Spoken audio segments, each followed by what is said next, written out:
Welcome to episode 223 of the Grip Strip podcast, the Carnage, Chaos, and Clusters edition of the Grip Strip podcast. My name is Philip Matthew. I'm your host, and I'm with my co-host, the iRacing Indy 500 champion, never going to change, even with all the attempts that he made this weekend, came so close to getting that elusive second one. Computer genius, a gentleman and a scholar. His name is Joshua Fine. What's going on, man? Yeah, I'm doing great, Phil. Of course, back once again to do the podcast. But yeah, the iRacing Indy 500 was my exploits this weekend, of course.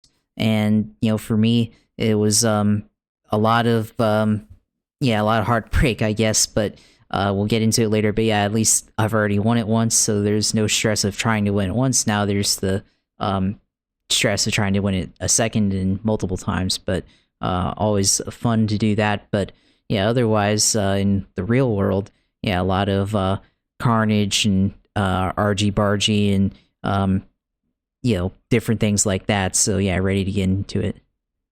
Yeah, I mean, you look at it in whether it was Detroit, which the experiment or whatever you want to call bringing it back to the streets of Detroit has probably been an unmitigated disaster, and yesterday's race was a great example of that on the IndyCar side. Part of all the argy-bargy and carnage and nonsense that went on opened the door for yet another Scott Dixon fuel-saving masterclass, and he's taking the points lead. So the two Ganassi guys, the Dixon and Palou, are 1 and 2 in points at the moment. So we'll get into all that happened at Detroit for the Indy cars. They're going to be at Road America this coming weekend, so busy time before the Olympics. You'll have we have Cup where Gumby Cindric, at the expense of Ryan Blaney again, is now a 2-time Cup Series winner. The notion that he was actually involved in the silly season's BS, because unless his dad gets canned, he's never going to get canned for as mediocre as he is, or mid, but then whatever, he's mid and he's in the playoffs just like Daniel Suarez. So we'll talk about that and all the other stuff that went on, which included Kyle Busch losing his mind yet again, and in the process wrecking himself out of the race with Kyle Larson. We'll also mention the guys like Chris Bell and Truex, etc. The big stories of the week: Stewart Haas Racing ceasing to exist at the end of 2024, which is just pathetic and sad. And I'll go and have my thoughts on that. We'll have our thoughts. Kyle Larson and what we want to call it, waiver gate, I guess, because everything is like something gate. The notion that he still hasn't gotten one. He on the points list, they showed him with 0 playoff points. It's almost like NASCAR's trolling us, but we'll get into that. But then that's what they're doing because they insist on keeping the sport on Fox. So if they weren't trolling us, then they could explain why they allow such terrible coverage. Got NASCAR, and then SVG, Shane Van Gisbergen gets his first Xfinity win. Cleaned out that pizza-faced goofball Sam Mayer a couple of times in the process, which was funny to me. But SVG says he's on the conservative side when he was considered one of the most aggressive drivers in Australia. It's pretty hilarious that even these guys are too aggressive, or way more aggressive, or way too aggressive, even for his taste. We'll get into all that. Plus, Corey Haim doing what he does regularly in the truck, which is win. They were rain delayed. I forgot the race was on. I never went back to it because I thought the race was going to be delayed longer. And I didn't really miss anything because Corey Heim went out and won again. So we'll get into all the NASCAR news there. The roundup, IMSA at Detroit, NHRA was at Epping, New Hampshire. Big win for a GOAT. MotoGP, Moto2 at Mugello this past weekend. And major news for Jorge Martin being announced, which all in turn also opens the door for the possibility of what we think might happen at Ducati. Rally Italy, Sardinia for World Rally Championship last week. And then we'll preview Indy next at Road America. Prior to getting previews of the Canadian Grand Prix for Formula One, Cup and Xfinity at Sonoma, and last race for Fox this season, thankfully. And then IndyCar Road America. We'll preview all those. Josh will let us know everything that went on in his attempts at the Indianapolis 500, iRacing Indianapolis 500. And we'll call it a day. So let's start with the Detroit Grand Prix, the Chevrolet Detroit Grand Prix at Indianapolis. Detroit Grand Prix at Indianapolis. That makes a lot of sense. The Detroit Grand Prix on the streets of Detroit, where basically Roger Penske, who owns Indianapolis, also runs this particular race. It was a pretty tough race or tough deal in terms of argy-bargy going and beating around, going and being tough. But in the grand scheme, it was Scott Dixon going out there, getting the victory, and it's not really surprising, to be fair. It's something that we've gotten used to over the past 24 or 22 years that Scott Dixon has been on the grid. 23 years that Scott Dixon has been in IndyCar. That he's been able to do these kind of fuel saves and put himself in position to win. And in the end, that's what he did. 58th career victory for Scott Dixon. Gets one step closer to tying A.J. Foyt for the most wins in IndyCar history. The race actually went over 2 hours. That's how many cautions and how much nonsense went on. Scott Dixon led a Honda 1 through 4. Marcus Ericsson and Marcus Armstrong rounding out the podium. First podium for Armstrong. Ericsson, after an absolute nightmare month of May at Indianapolis, goes out and gets a podium. Kyle Kirkwood was one of the fastest cars the whole weekend, even when he was getting into it with root beer float head. Alexander Rossi running out the top 5 as a top Chevy. Will Power, Pato Award, Felix Rosenquist, root beer float head, and Teo Porcher round out the top 10. So all 3 Arrow McLaren cars made the top 10. And you had a couple of Ganassi cars there, a couple of Penske cars, because the 14 basically is a Penske car now. Meyer Shank in theory is also an Andretti type. Yes, a couple of Andretti cars there. So that was the top 10. You had Rasmussen was the only car that fell out of the race with a mechanical. Otherwise, everybody else was on the racetrack, and there was plenty of craziness that went on, issues for numerous drivers. Joseph Newgarden coming off of winning the Indianapolis 500 for a second year in a row, had issues, finished 6 laps down in 26th. Elio Castro-Neves filling in for Tom Blomqvist, trying to work on the leader circle program. Finishing 25th isn't going to help. You had some of these other guys. I mean, Colton Herta made a bonehead decision and lost time and stalled and had to get restarted. Scott McLaughlin had issues. You had Linus Lundqvist, who got involved in a couple of incidents. Grosjean, I think he ran into someone or over someone. One of the people that actually tried to keep his stuff clean and ran decently was Tristan Vautier, who was driving for the first time in 8 years in an Indy car, which is absolute insanity. But it only could happen with Dale Coyne.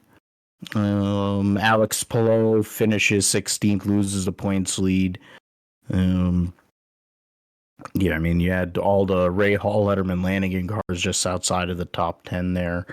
It was quite a active, crazy event, to say the least.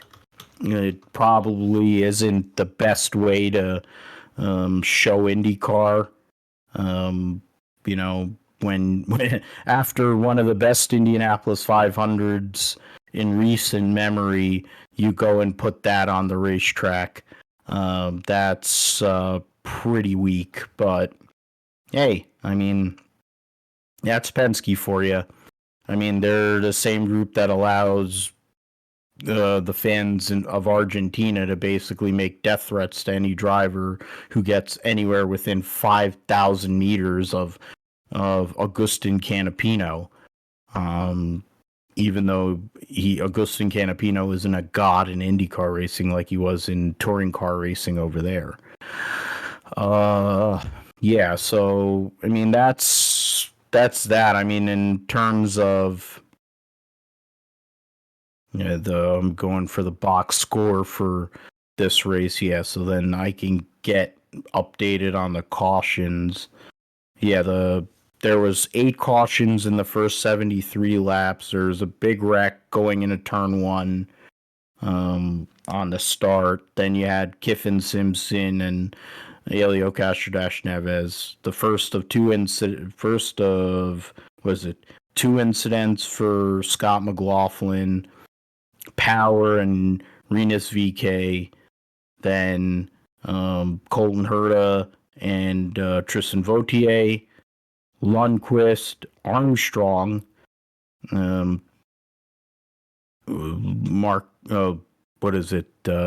Lundgaard, and why am I forgetting? Yeah, Grosjean. Then Scott McLaughlin and Stingray Robb, and then Joseph Newgarden and Alex Palou. 2 penalties also for willpower. And then also avoidable contact for root beer float head, and then blocking for Marcus Armstrong. Oh, so actually willpower actually got penalized 4 different times yesterday. That's pretty outstanding. Yeah, the Penske team had an absolute nightmare scenario. Considering how great Indy went, it basically went the other way for them. So, I mean, it was a Chevy benefit at Indianapolis in the streets of Detroit, right in front of Chevrolet's headquarters. It was a Honda benefit, and Scott Dixon proved once again why he's one of the greatest ever. But fear not, people who love GM and somehow listen to this show. He's going to be driving a Cadillac at Le Mans and might have a chance to win Le Mans with Cadillac at Ganassi Racing there as they run out their final year at GM. And go and get the Triple Crown, or at least 2/3 of the Triple Crown, if Scott Dixon could somehow or another come through with that. But what were your thoughts, Josh, on this weekend and the everything that went on? I mean, to the point where drivers past and present are asking to bring back Belle Isle. That's how bad this racetrack is. There are a couple of passing zones, yes, but basically there's just like a bunch of tunnels, like lanes in between a couple of passing zones. Like that's literally what. And really, if we're gonna be honest, there's one, and it's that back straightaway that leads into that hairpin. Other than that, I guess that short shoot before they go into that one narrow section is also kind of like there's some passing possibilities, but really you have to be taking risks. Most of the circuit is just like it's almost like driving in New York City with Indy cars, which they've tried or thought they could do many years ago, but these days they're doing it in Detroit, and it's definitely not a great way to go and show off IndyCar racing. Yeah, I agree. I mean, I think so. I think we should start off with this. There's a lot of talk on social media, like go promote Detroit. They kept talking about how awesome the Indianapolis 500 was, but a lot of people were saying, "Oh, you need to promote Detroit also. It's the next race because we need to get people to care about the IndyCar racing beyond the Indianapolis 500." In spite of how awesome that race is and everything. And so, that's what it was. And obviously, I think we know why they didn't really promote Detroit, because it wasn't really that great of a race. And when you have a ton of the race under caution, when, the one hairpin after a long straight was basically the caution for like 3 cautions in a row, that's why they don't really promote it. And I totally agree. I think they should go back to Belle Isle, because at least that has history. We can give it that. I mean, going back to the 90s and the kart era of everything. That's kind of what they should have stayed. I don't know why they changed the location of the Detroit Grand Prix if we're going to have a street race after the Indy 500. But yeah, it definitely should be at Belle Isle. But yeah, I mean, just this race in general, like the drivers themselves, the multiple cautions where, like I said, where drivers sending it into the hairpin turn after a long straight, and that's the only real passing zone. And even then, the hairpin itself is not that wide, so you really have to time your passes perfectly to be able and get in there and try to make something happen. And that's your only real opportunity to pass on that track. But it's not just IndyCar too. I mean, there was issues. We saw it in IMSA multiple times with different cars getting into it. Penske, Porsche getting into it, running over I think one of the Ferraris.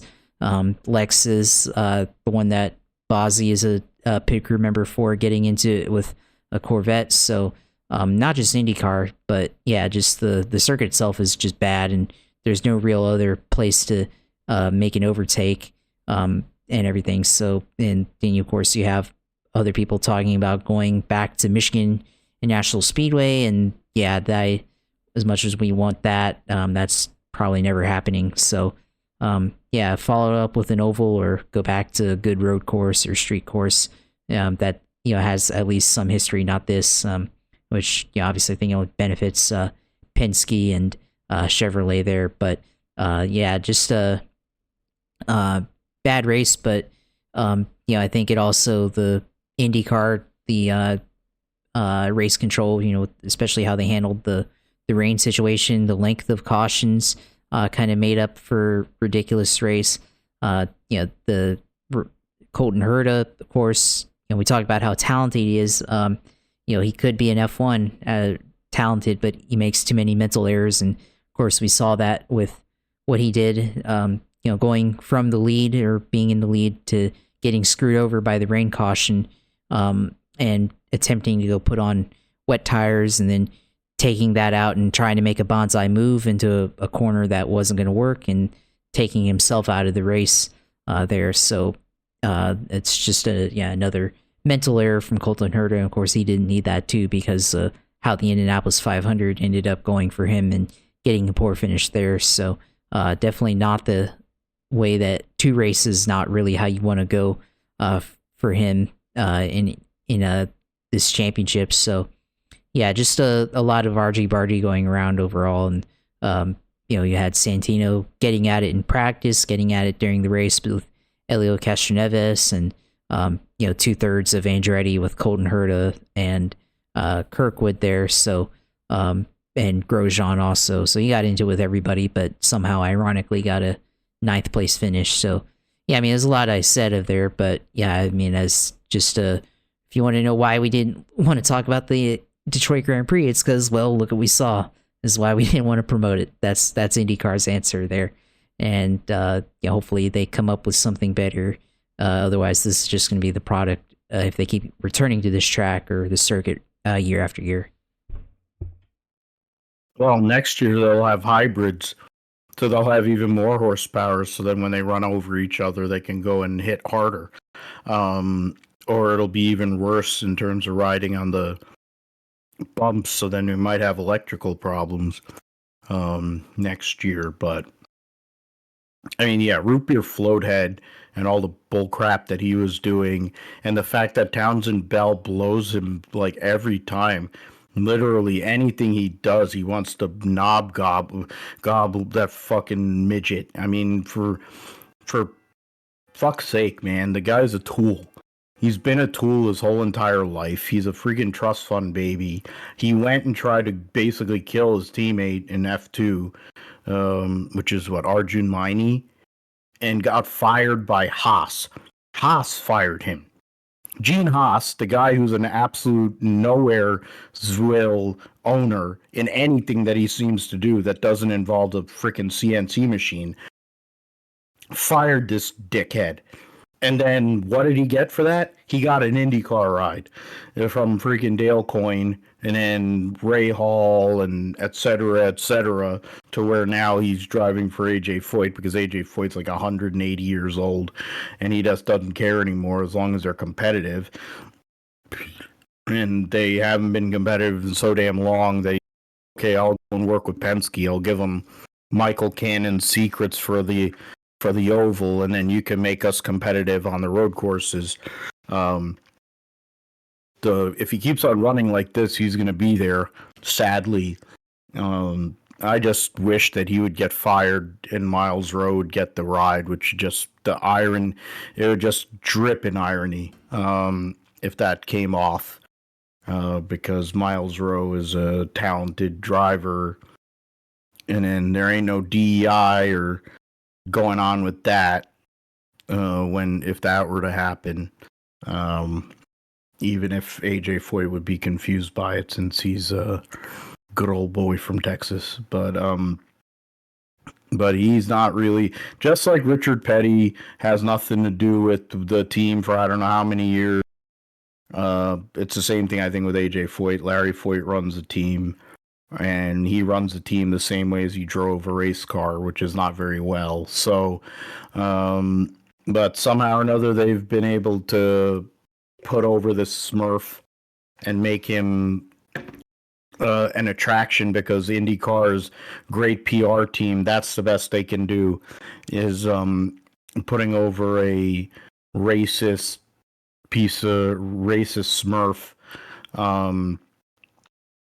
who is basically hated by I don't know how many different segments of people, but because he drives AJ Foyt's car, I guess there's like some sort of like coverage. You can get covered for like sucking at life.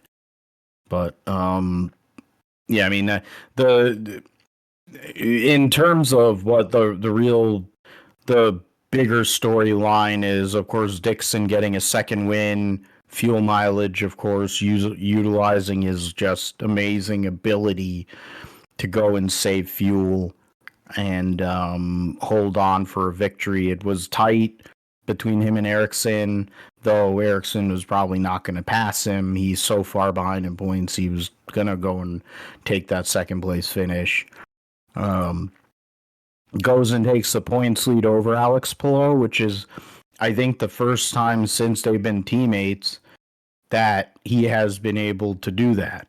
And it's an interesting thing that we have to look at as the season goes on. If those two guys end up being in a points battle, how will that dynamic go on at Ganassi? Of course, you have two rookies. They're very talented drivers, a New Zealand driver and Armstrong. You have Linus Sundqvist, who's considered one of the best talents out there, out of the road to Indy. And then you have Kiffin Simpson, who's just there. But you have the two big guys there at Ganassi racing for a championship. That hasn't happened at Ganassi since the days of Dario and Dixon. And of course, they were able to drive around each other pretty well and handle things, but it was a different dynamic. It's a different time because both of them are basically compatriots. They came in around the same time. I mean, I guess Dario was around a few years earlier, but they were very close in age. Palou's a really young guy. He's essentially the future. Dixon's been there forever. So we'll see what happens with that. Dixon has an 18-point lead on Alex Palou going into Road America here this coming weekend. Will Power is third in points, fourth, and then there's a huge gap between third and fourth, which is 25 points. Power to O'Ward. And then you have Alexander Rossi in fifth. It's not, I mean, once you get past, like, from Rossi all the way down to Felix Rosenqvist is only 10 points. So that's close. Newgarden with his brutal finish falls to 10th. Scott McLaughlin had a bad run, and of course that doesn't help his cause. He's now in 8th, so you have Rossi rounding out the top 5. Kirkwood, Herta, McLaughlin, Rosenqvist, Newgarden round out the top 10. Armstrong is 13th, Ericsson 14th, behind Root Beer Floathead and Christian Lundgaard. And I don't know in terms of the owners' championship. I don't think I think it goes the same way because or no, it doesn't, because the 19 car is or the 51 car is shared. Both of those cars are shared cars, I think, so that could affect where the point standings are for the owners championship. They only list the drivers, so whatever. We'll get into more detail, I'm sure, later in the season with that. I did mention the whole Argentinian fans going and threatening Teo Pocher. I'd be remiss if we don't mention that. The fact is, the third instance of this happening twice last year while Callum Ilott drove for Juncos, Hollander. Where Hollander is, it's true, I forget where it was on social media. I was reading that, or in one of the stories. Where is Brad Hollander? I think that's his name, Brad Hollander. Where is this guy? Where and why and how come you have great media people that work in this sport? Why hasn't anyone basically cornered Ricardo Juncos or Agustin Canapino and said, do you basically condone this kind of activity? Are you basically saying you don't care that they're threatening drivers? Really? I mean, it's I made the mention of it in one of the posts, and I said it's borderline, like, what the hell goes on between Lewis, the Orange Mafia people, that is the freaking Verstappen people, and then Team LH or whatever. You know, like that's the same kind of slop that we're in. And it's like it's IndyCar. And it's with people with a guy that's a 15th place driver in an IndyCar. With a team that's basically a field filler team. You know, Ricardo Juncos, credit to him. It's done great with Road to Indy, Indy Lights, and F2000, Pro 2000. Great. Indy cars, whatever. You run Ilott out the door. In the end, he's probably better off, to be fair, because now he's in the World Endurance Championship, and he's one of the best drivers in there. And I think he also has a McLaren deal too, so he ended up somehow or another making out better with it.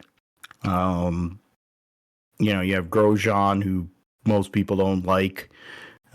Fans seemingly like him. I don't know how he's the most popular driver. I guess he's really good with fans, but he's a tool otherwise. I don't get it, but it's something that I don't understand, but it's IndyCar. This is the kind of PR they'd want. They are of the ilk that any press is good press, even if it's god awful. So we'll see what happens with that.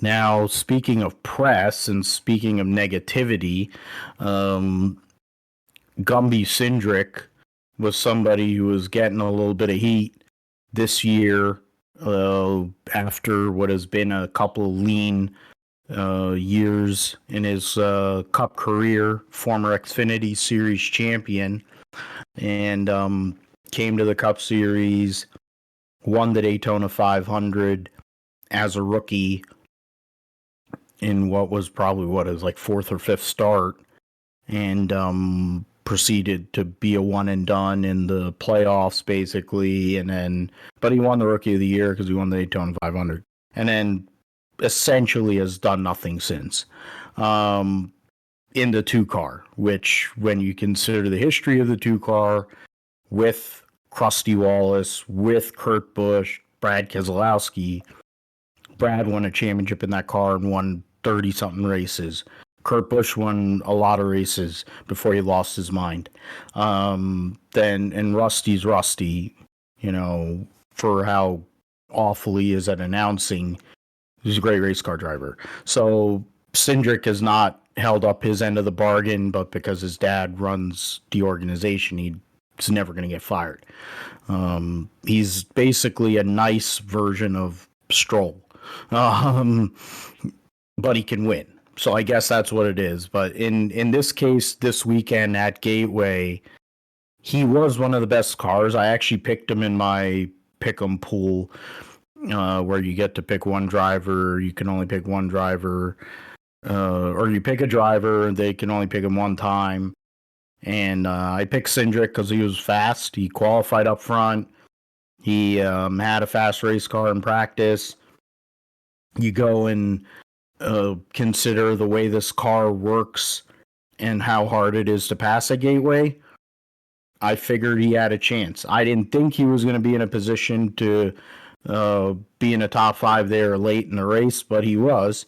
And he was battling his teammate, the defending series champion Ryan Blaney, for the win after Christopher Bell, I guess, went down a cylinder or had some sort of electrical issue that limited his ability to run at full power, even with Martin Truex pushing him down the straightaways. Pinewood Derby style, I guess. But in the end, Cindric is a winner again on the Cup Series side. It's something to say. It was at the expense of Ryan Blaney, as I said. And but you got to give credit to the guy. The guy led 53 laps. It's not like he backdoored his way into the win. People can be mad. People can come up with whatever they want. Dude led a lot of laps. I mean, in terms of the most laps led, he led the second most laps in the race. So He started up in the front row. He finished in the top 5 in both stages. He led the second most laps in the race. As much as people may not like it, dude's in the playoffs. And he's given himself a cushion, Josh, where he doesn't have to worry about anybody talking about his job. And it was an interesting race in that there wasn't really a whole lot of Chevy presence out, unless you count the RCR cars.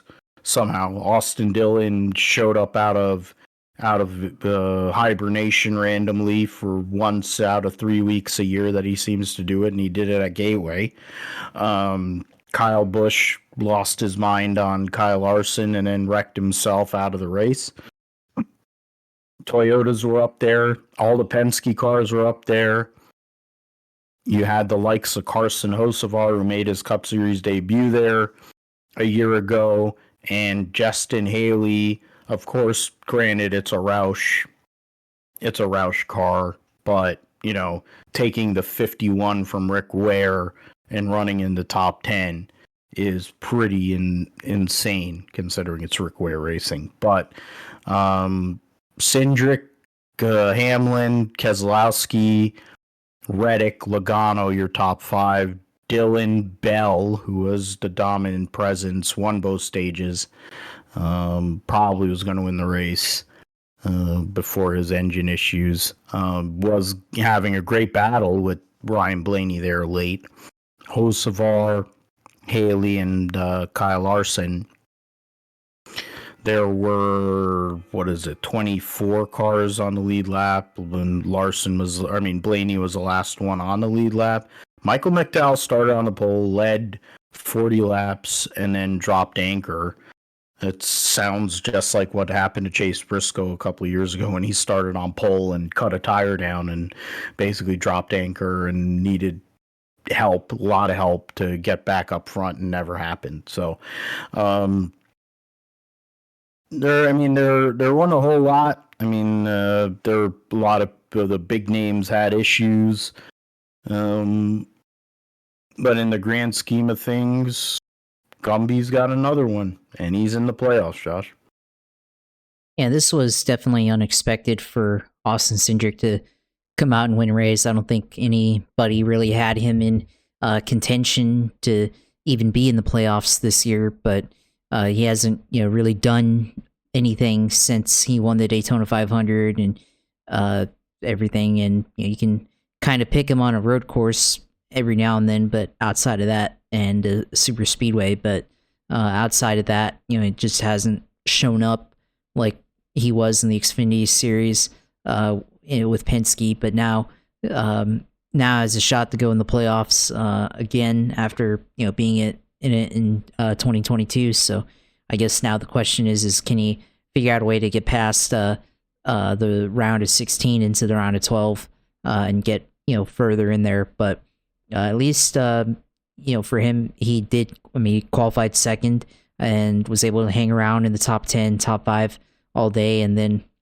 was leading before the final pit stop. So give him credit there for being up front and hanging around in the top 5. So we'll have to see if he can do more of this type of performance. Can he perform more consistently and get top 5 finishes more and potentially convert those into wins? We'll see, but that's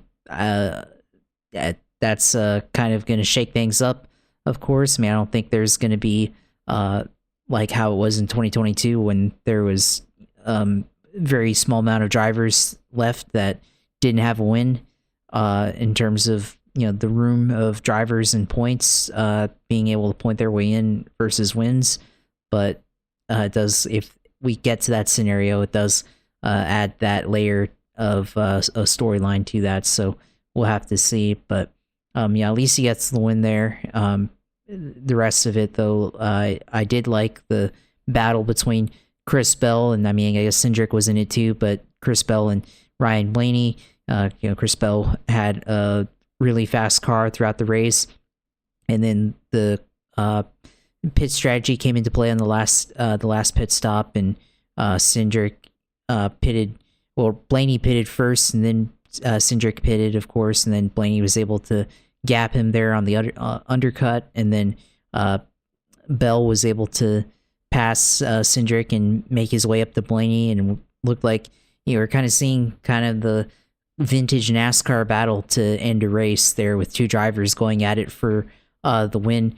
And we saw Ryan Blaney use the higher groove in turns 3 and 4 and turns 1 and 2, and Christopher Bell trying to go on the bottom and never getting past, but then Christopher Bell's engine let go.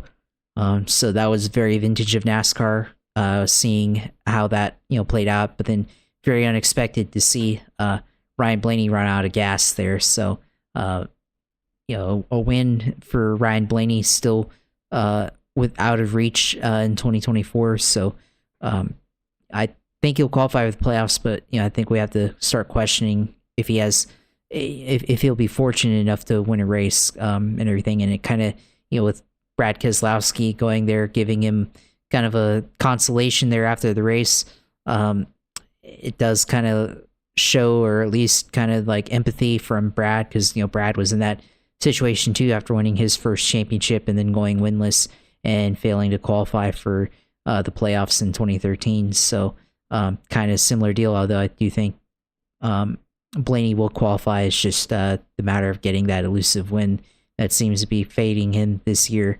But yeah, it's a very sinking feeling to come off of 2 to go. You've lapped Daniel Suarez, and then your pace lets up, and then you get passed coming to the white flag, and you're out of fuel, and then drop to 24th at the end. So it definitely doesn't show the effort that they had throughout the day on what they were able to do. So yeah, it was just kind of a classic finish there, and with all that stuff. So at least we saw that, and it was entertaining. But otherwise, there wasn't really too much to take away from Gateway. Of course, Kyle Busch and Kyle Larson got into it, and it looks like they were just kind of touching doors down the straightaway, and then Kyle Larson got loose, and then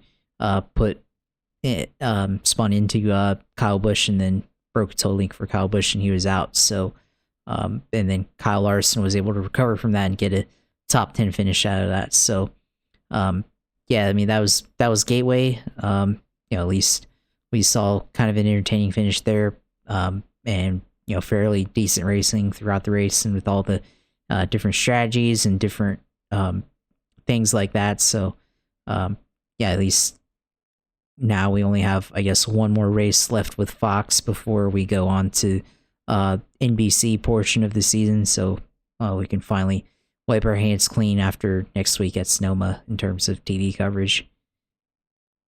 Yeah, outside of Kevin Harvick, who, regularly impresses me, and that doesn't include his stupid bogey word he has to say every single week,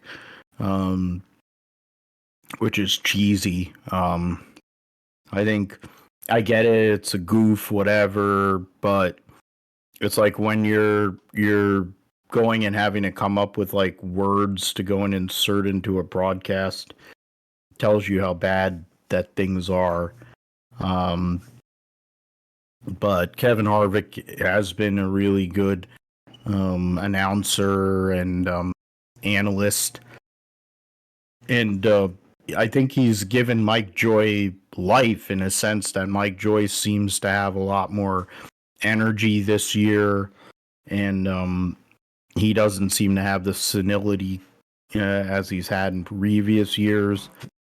Clint Boyer's sucking at life, notwithstanding, and just being there as the basically the mascot. Minus the fact he's just basically a mascot. He doesn't really add anything to these other than him and Harvick fighting. But the pit road, they don't have enough pit road people. They should have at least one more, maybe two more. The coverage with the cameras and all that, and the way that the direction is atrocious. Too many close-up shots. They don't have as many wide shots. They only focus basically on the leader and like the first few cars. They don't bother to actually go and show anybody further back. I mean, it's the same crap that's been going on for God knows a decade and a half, if not longer. But, you know, NASCAR likes Fox's dirty money, so they keep on taking it, even though they prove on a regular basis that they don't give a shit. And that's just how they do with any sport, to be fair. They can get away with it with the NFL because the NFL is just what it is. It doesn't really matter how bad you show it. People are going to watch. Baseball, borderline.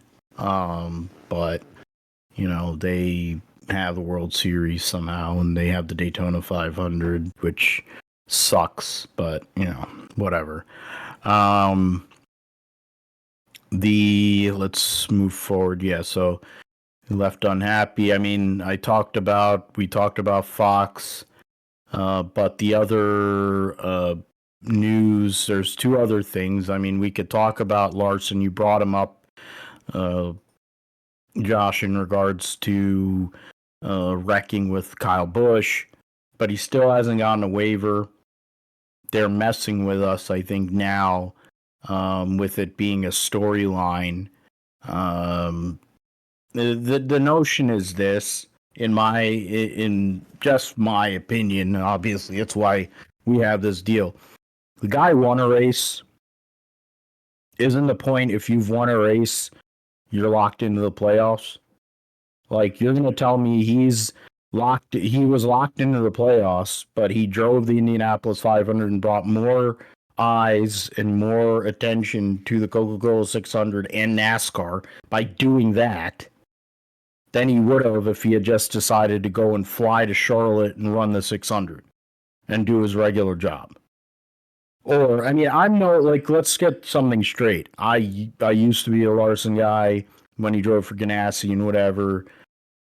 I don't really care for him. And a lot of his problem, other than him kind of just being dopey and being like a new age Tim Richmond or Cole Trickle, is driven by his in-laws and his wife and whatever. But the guy can drive a race car. That's undeniable. He is one of, if not the best race car driver in the world.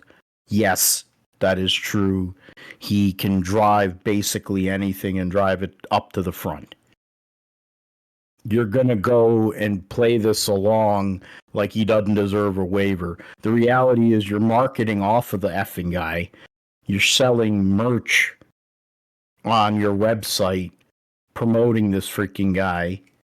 You made your whole entire 2021 thing was the redemption arc about him when he went and won the championship after winning 10 races like he was freaking Jeff Gordon or Jimmy Johnson. I mean, the notion is just fucking give it up already. Give him his freaking waiver and then rewrite the freaking rule. The only way you can get a waiver is because of an injury. That's it. If you miss a race, you miss a race. That's, if you get suspended, so be it. There's no waiver. You just miss a race. Like, if you're going to tell me that there are guys that are eligible for points in Xfinity, for example, like Eric Almirola and Ryan Truex, they're not running every week, but they're getting Xfinity points. In theory, they should be eligible to go and make the playoff, but they wouldn't run every week. So then it's like, oh, well, they won a race, right? So it's like, why aren't they eligible for the playoffs? You know, you're going to tell me that Eric Almirola or whatever, Truex, wouldn't be a better candidate to compete for a championship than whatever, Anthony Alfredo, Ryan C., whoever. We're going to get into it in a minute here, Portland. I mean, SVG's outside of the top 12 in points at the moment. You know, like, we're really just, you know, bottom of the barrel right now. I'm a Chase Briscoe fan. He's basically on the cut line. He's on the cut line because of Larson not theoretically being in. But let's be fair. Are we really sitting there to watch Chase Briscoe make the playoffs when you are more than likely he's going out in the first round with Cindric and Daniel Suarez? Or do you want a guy that can actually compete for the Final Four because he's been in the Final Four, I think, the last 3 years? I don't know. You're just trolling us, is what. But then that's typical NASCAR at this point. I think everything is like a troll job. It's almost like it's typical of wrestling, and the product isn't good enough, and you don't market well enough to get away with that. Yes, you have the media in your back pocket, and they lay over, and they don't question you on anything. Jim France hides in his office in Daytona. You know, Lisa France is generally non-existent too. Nobody has to answer for anything. You put these dopes like Steve O'Donnell and Phelps and whoever out front, and they give unsatisfactory answers. Give them the effing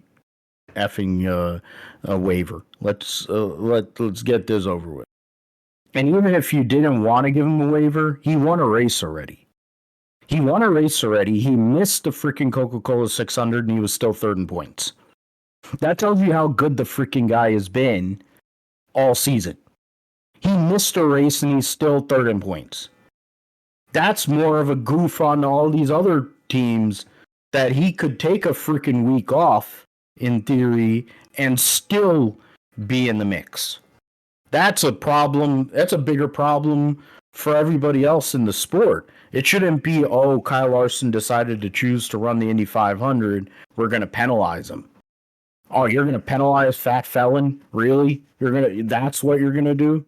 You're going to go after Chevy, which has been in your back pocket for years. You're going to go after Fat Felon. You're going to go after one of their most marketable drivers in the sense that popularity-wise. There's no winning there. But whatever, it's NASCAR. I don't know. What are you thinking on that, Josh?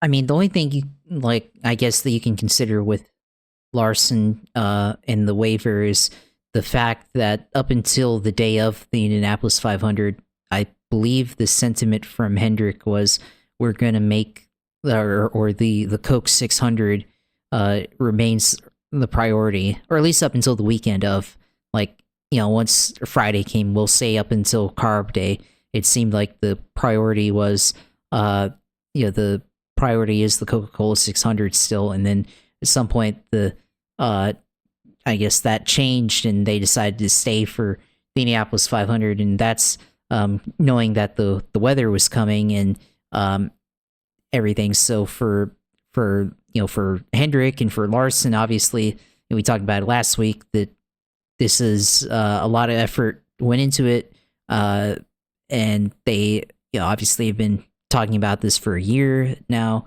Larson last year, of course, did his testing, did his testing this year, and a lot of effort went into this. And if he's going to have the option to do it in 2025, I mean, I said it last week, why not just do it now and try to run the race and learn everything about it so you can actually learn from it and, give it a bit, or know what to do next time. And for Larson, that's definitely valuable experience to go through that.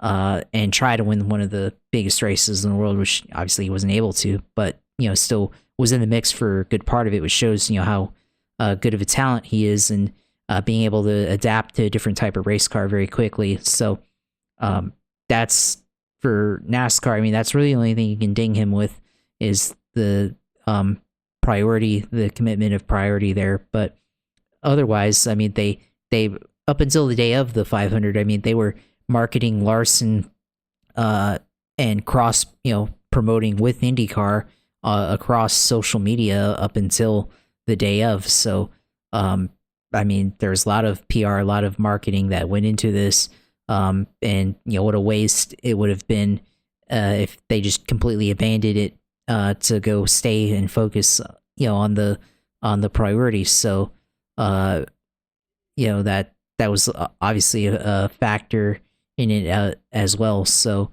I mean, to me, it just it shows the basically the playoff format is stupid, and why even have a waiver, because they give waivers to anybody anyways. So for any reason these days, so I mean, I would just get rid of the waiver rule entirely and just make it points requirement. Whoever's in the top 16, based on the amount of points that they've scored and everything, that they would qualify, or at least you can say that they change the rule to say that they made at least a good faith attempt, because they did make a good faith attempt in coming to the 600. They just came right when the rain started and they weren't able to run the race. So yeah, I'm totally in agreement with you on that, and just give it to him, rewrite the rule or get rid of it or whatever. So that's where I am with that. And I mean, as far as like the media, I mean, I think it's 50-50, because I think there's a section of the NASCAR media that's like, on the side of like, oh, he shouldn't get a waiver. And then there's, I think, the more prominent people. I think, Pacris, Jeff Gluck, Matt Weaver, the guys that actually know what they're talking about, are in favor of giving him a waiver and moving on with this, and everything. So, of course, you have Jordan Bianchi, who probably shouldn't have a right to a forum at all, going on there and just caping for NASCAR on the teardown last week. So that was, definitely just a terrible, cringy watch there on that show. But I think beyond that, I mean, the real ramifications of holding out on this is the charter negotiations, because I think it's very short-sighted. I talked about it on Twitter earlier this week or last week, but the charter negotiations are ongoing right now. They haven't figured that out yet, and you're also holding a decision against a driver on whether they should be granted a waiver or not.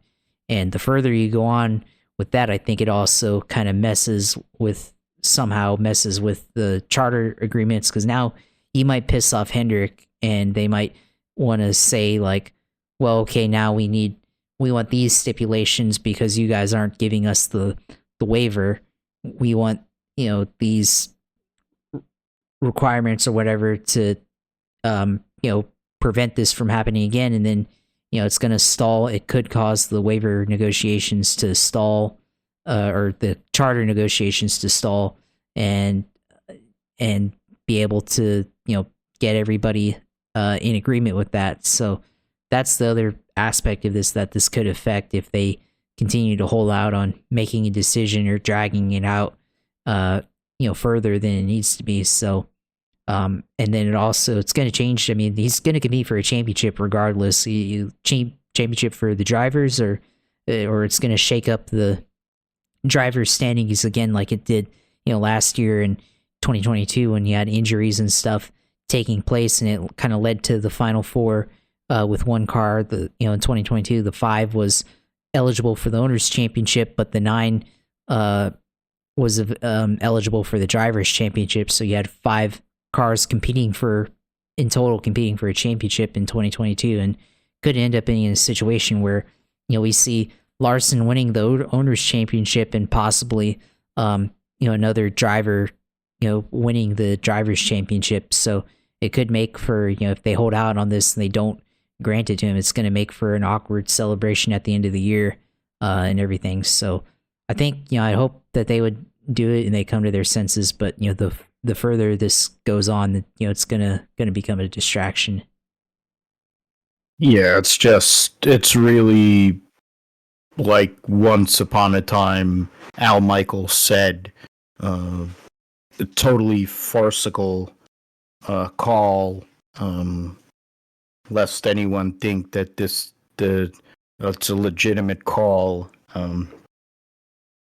That's where we're at with NASCAR. I mean, believe me, I'm no Kyle Larson fan in sense of who he drives for, the sponsor, what he is about in certain ways, but you're giving him a chart, or you're giving not a chart, you're giving him a waiver. And Hamlin said it. I think that also is interesting how Hamlin basically referenced it on his show, where talking about utilizing SHR's meltdown or implosion, and then Larson needing a waiver. You're basically using it as collateral. And I'm like, where are we at? Where are we at as a sport or as a series when this is the best you can do? Because the product is so bad because the car sucks. And you're taking the guy who has been the points leader essentially for the better part of the first 12 weeks of the season, and you're holding him hostage in a sense because he decided to race the greatest race in the world, the greatest spectacle in racing, which they were all fully part of and wanted to happen because it's marketing, whatever. It's just really dumb. But it's NASCAR, so why wouldn't it be that way? I mean, Jordan Bianchi going and being able to be a blowhard, and proving why he doesn't need a hard card, same way as that dumb piece of trash Jenna Fryer, but she must have collateral on people at the AP since she still has a job. But and yeah, so I mean, it is what side, that's a whole other thing. But the last thing we'll get into with the Cup side is, of course, SHR. And I mean, Kevin Harvick had it on his show podcast. He said it's amazing that, or some paraphrasing here, going from forever to forever to forward to for sale in 6 months. Yep. And that's just insane, I can, because Tony Stewart, anybody who listens to the show knows that I'm a freaking Tony Stewart mark. I've been a Tony Stewart mark for 25 years now. He's one of the greatest race car drivers of all time. He has owned plenty of different interests and done well at them. But this is different. He has gotten to the point where he was so fed up, one, with, the way NASCAR does things, two, the way that Ford handles them, to the point where they demoted SHR, basically swapped them out with Front Row Motorsports. Which to me, I mean, that is like the last straw. I think that probably was one of, if not the last straw. Losing Kevin to retirement because he didn't want to have anything to do with this anymore because he saw the sinking ship. But the Budweiser, sponsorship, the Anheuser-Busch sponsorship leaving, losing Smithfield because for whatever reason they insisted on sponsoring Eric Almirola and only Eric Almirola. Losing those big sponsors, losing the last few years, basically since after 2020 when Kevin Harvick won 9 races and then shit the bed in the round of 8, and lost out on an opportunity to get to the championship 4. They haven't been very good. They've basically been irrelevant. Harvick did have a flash in 22. Briscoe made it, and then Briscoe finished in the round of 8. But really, there hasn't been a lot that's come out of Stewart Haas Racing for a while. And if we're really being honest about it, outside of Kevin Harvick's existence at Stewart Haas Racing, they have not been a very good team since 2013. That's the honest truth. Nonek won the Brickyard 413. Tony backdoor to win at Dover because Jimmy Johnson jumped a restart, and Juan Pablo Montoya couldn't pass Tony. And that was his last win he had until his final win at Sonoma, which in turn he had Denny Hamlin drive through him, and then he went and drove through Denny Hamlin. They expanded to 4 teams. They decided that giving Miss Hummer an opportunity to drive in Cup and destroy equipment every week was a great idea. Obviously, it wasn't. Not just because she sucks, not just because she's, the lowest common denominator in terms of person and in terms of what she's about and how she goes about business and how she's just terrible with fans and is a poser who used having a certain set of parts to go and basically go and take advantage of major rides in IndyCar, major ride in NASCAR, and etc. Then Gene Haas, in his infinite wisdom, is like, oh, I want to go and have a 4th car. I'm like, and I knew this in 14. I'm like, you can't even run 2 cars well. You expanded to 3 with an absolute waste of time. And then in 14, you expand to a 4th team with Kurt Busch, who is coming off of trying to napalm himself for like the 85th time in his career. When he blew himself out of Penske, went and went and got James Finch to basically quit. That's how bad that year was, that James Finch said, I can't do it anymore. Like he had dealt with so many crazy, horrible things that had happened over the years. The death of Neil Bonnet, all these massive crashes, all these things.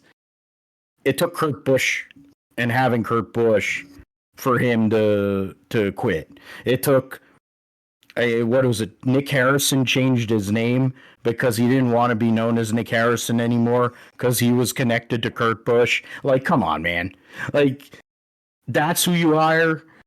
And I mean, granted, he did the Indy 500, did that double, but that was when he was with Pocket Commando or whatever too. So that's a whole other thing in itself. Stewart Haas Racing has been going down this path slowly but surely for more than a decade. Sadly. Tony, whatever, the stuff that happened with him was a piece of it. They got Kevin and Rodney carried the load. No doubt about it. They carried the whole entire organization on their backs. And that Budweiser sponsorship and whatever was what, stabilized everything. In the grand scheme of things, what Tony Stewart came there to do, he did it by having one of the greatest championship battles ever.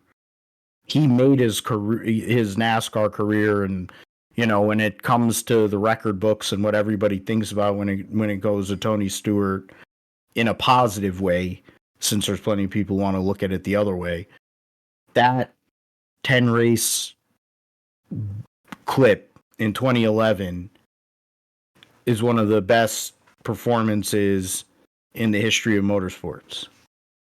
That'll never be taken away. It's why NASCAR insists on manipulating things and they manipulate it because they want that.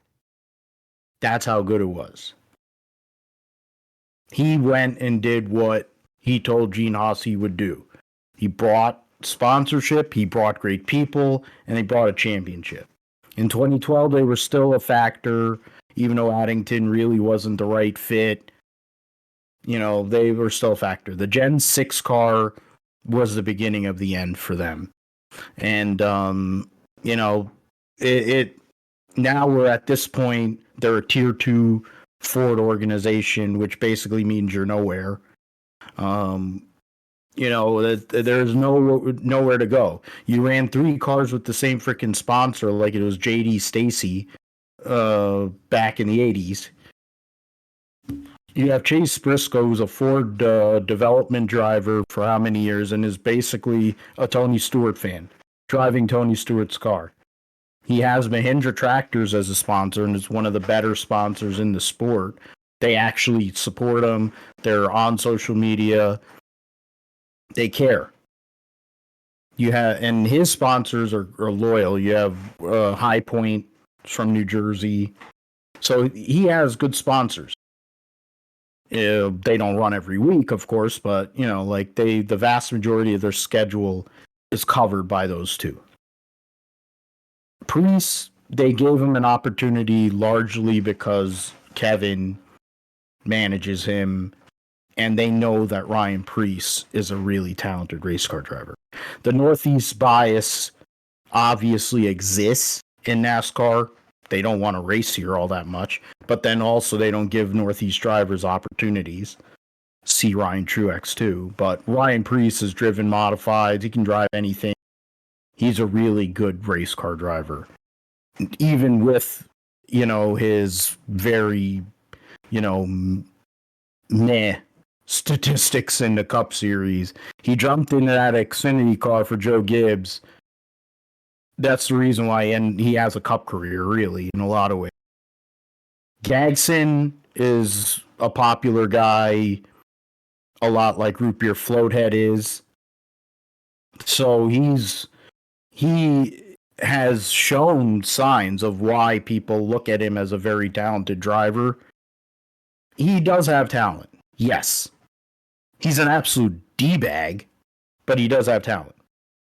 And Drew Blickensderfer is hacky, but somehow or another, this combination works. So it's interesting to see if they move together, what could happen. The one intriguing piece, because I think Chase Briscoe is going to be fine. I think he's got a ride because Ford needs to keep him.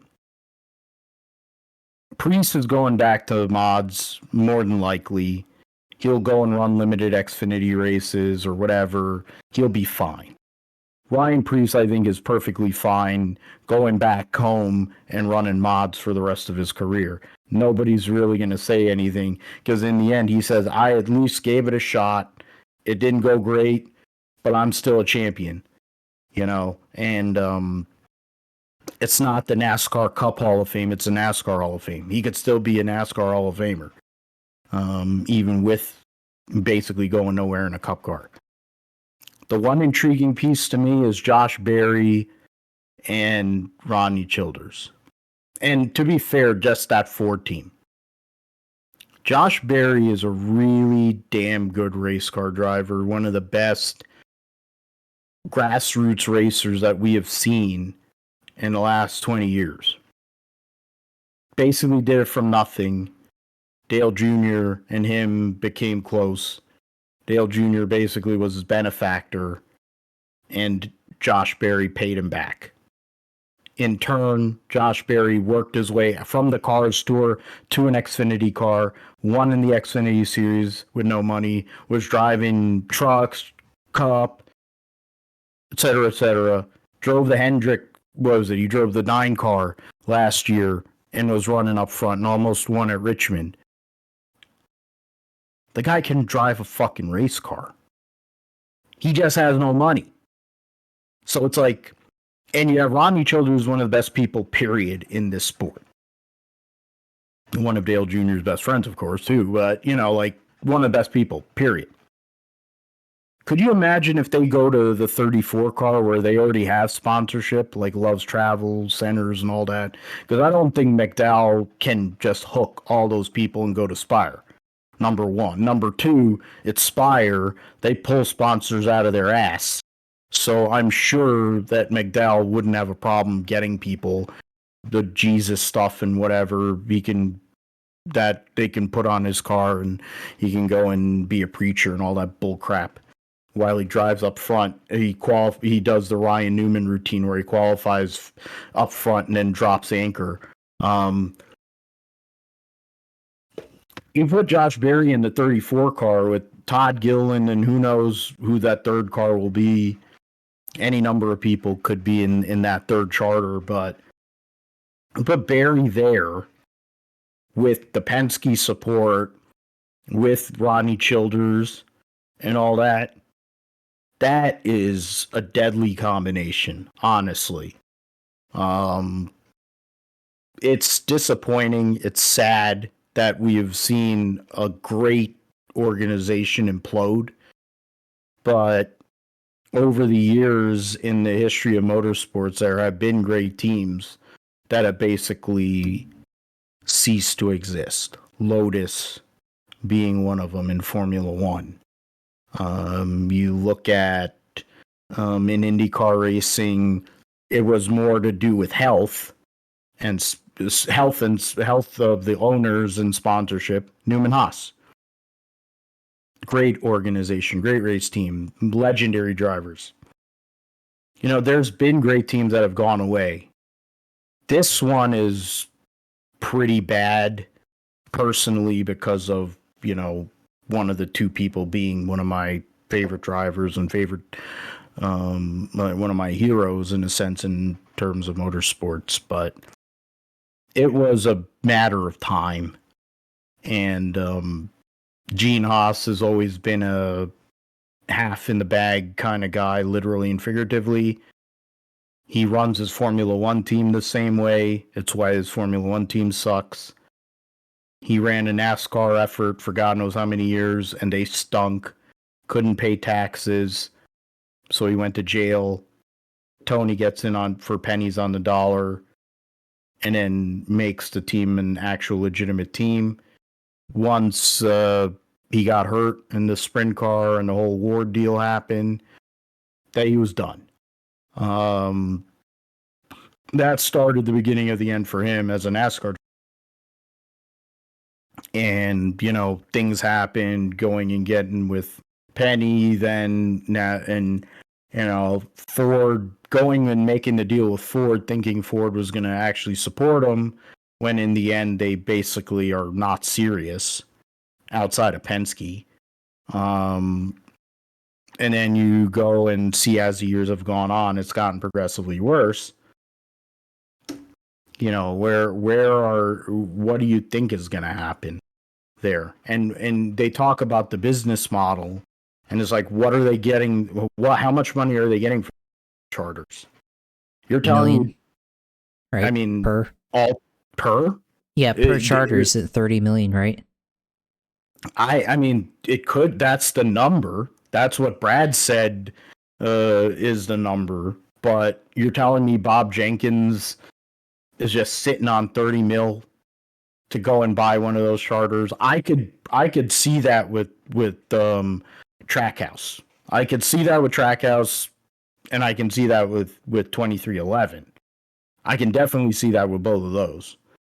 But I don't see it with Bob Jenkins, even though he is a Yum Brands, you know, he has all those restaurants and whatever. Has he been that successful? If he was that freaking successful, how come it's taken him this many freaking years to actually be competitive? You know what I mean? Like, people drop that kind of shit money to go and be competitive. I mean, I guess, you know what? I can say that, but Gunther Steiner ran Red Bull NASCAR, and they had all that money, and Red Bull was here. And they basically failed. So, I guess I answered my own question on that, but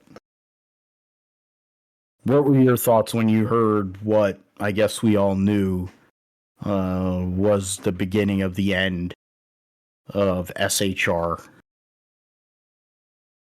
I mean, for me, I mean, we kind of saw this coming over the last coming weeks, that there was potential instability here, and that they may not last after 2024. And, you know, it's not shocking, not surprising to see, but, you know, it's just sad to see how it turned out, and, you know, how it's come to an end now. So I think, you know, a lot of people say that the Stewart Haas closing down is the fault of the charter system, or that there's an issue with the charter system with teams closing down and whatnot. But I think, given the fact that there's value in the charters and everything, I think this isn't really a charter system problem. I mean, obviously it's worth, $30 million per charter, so we'll see who picks them all up. But rather this is an issue of disorganization and issue of lack of sponsorship or inability to find permanent sponsorship for many of their efforts there at Stewart Haas, because like you said, they had Anheuser-Busch and Kevin Harvick. They had Smithfield with Eric Almirola, but then they also have two drivers leaving the sport, and Kevin Harvick and Smithfield, and Eric Almirola, who's tied with Smithfield. So Smithfield leaves with him, and they don't come back at all. So that's definitely an issue there, being able to find longevity beyond drivers that are tied to a sponsorship. And then we saw, with the 41 was always kind of the car sponsored by Haas, going all the way back to when Kurt Busch drove that car. Then they kind of split with Monster, but for the most part, it was mostly a Haas funded entry. The 10 car, before Eric Almirola, was always GoDaddy with Danica, and then the 14 was always the one. Once the Office Depot and the Old Spice and sponsorship. Mobile One. Yeah, Mobile One always stuck around with them, but once they got rid of Old Spice and Office Depot, that's when the 14 started having problems with sponsorship. And I think he had Bass Pro, like it was rotating between Bass Pro Shops, Code 3 Associates or whatever. I think he had some snack or taquito brand or something. That was on No Next car. He had Rush Truck Centers came in at that time. He had DeKalb as well. Yeah. I mean, there was a laundry list of sponsors that they started running on that car because they didn't have money. And that tells you how bad their business model seemingly was when you're a 3-time Cup Series champion with nearly 50 wins and you're not able to draw jack sponsorship wise. Now, his performance didn't help, but you're still a top organization. You're getting Hendrick equipment, and you're not able to draw sponsors. I mean, there is definitely a parallel to that.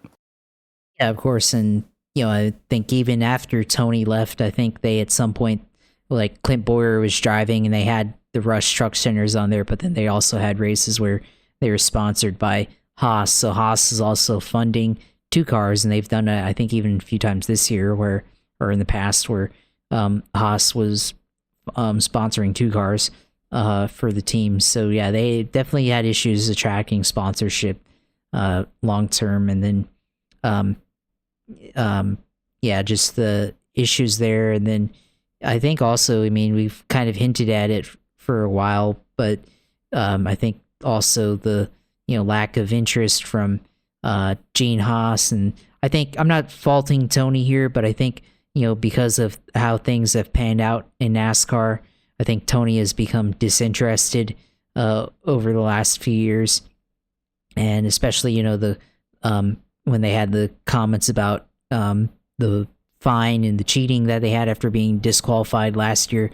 I think kind of see the look on Tony's face that he was, or comments you can kind of read that Tony was basically done with NASCAR, and so it's not really a charter issue at all. I mean, they're going to get out fine, but the fact is that they just weren't able to sustain a 4-car team with a good business model that could provide sponsorship for everybody, and everybody be successful. And they've never really had all 4 cars successful at the same time. And I feel like it's probably at least 2018 is probably like the last time where all four of their entries had at least one win. Because I think that year Clint Boyer had 2 wins at Martinsville, Michigan. Kurt Busch had a win at Bristol, and I think Talladega. Eric Almirola, I think, won at Talladega. They all drafted together. Yeah, that too. And I think Kevin Harvick had a win. Yeah, I think he had at least. That was the year of the big 3. And Kevin Harvick, I think, had like 6 or 7 wins there. And yeah, of course, he carried the team. And then after they got screwed over at Texas in 2020, that's like the fall for the 4 team, and that's kind of where the fall was for Stewart Haas. So they basically have been kind of mid-pack since like 2021 in the Cup Series, and it's a shame that they have to close down at the end of the year, and now all the employees, all the drivers, now they have to go find a job elsewhere. For Josh Berry, of course, pretty bad, because this is basically his big shot, kind of, for at least for the moment, kind of going down the bin in terms of future beyond this season. So I guess we'll have to figure out where he goes, but also this right now until the end of the season, his best opportunity to show that he belongs in the Cup Series, and hopefully he can show enough of those make the most of those opportunities to be able to show a team that, hey, and sponsor that, hey, we can partner with this guy and provide a sponsorship package, and he's a successful driver, and it'll be good for all parties involved for Josh Berry. So yeah, that's one concern there, and also all the other drivers as well, where they'll end up. So we'll have to see where they'll end up, but yeah, it is definitely and the employees too, it's definitely an unfortunate situation for everybody. Yeah, I mean, I think the biggest one is that whole entire organization, or so many people that are there. How are all those people gonna be able to find something possible, really? The one thing is for certain, the people that are considered the top line people are gonna find something somewhere. You got Trackhouse and 2311 are the 2 best examples of that, I would say. Colleague, depending on how serious they are, might be another one. RCR definitely needs all the help they can get, because they're in backwards world. I mean, you always know Gibbs and Hendrick and Penske will always be looking. So I mean, there's and now, but then we know Front Row has a 3rd charter.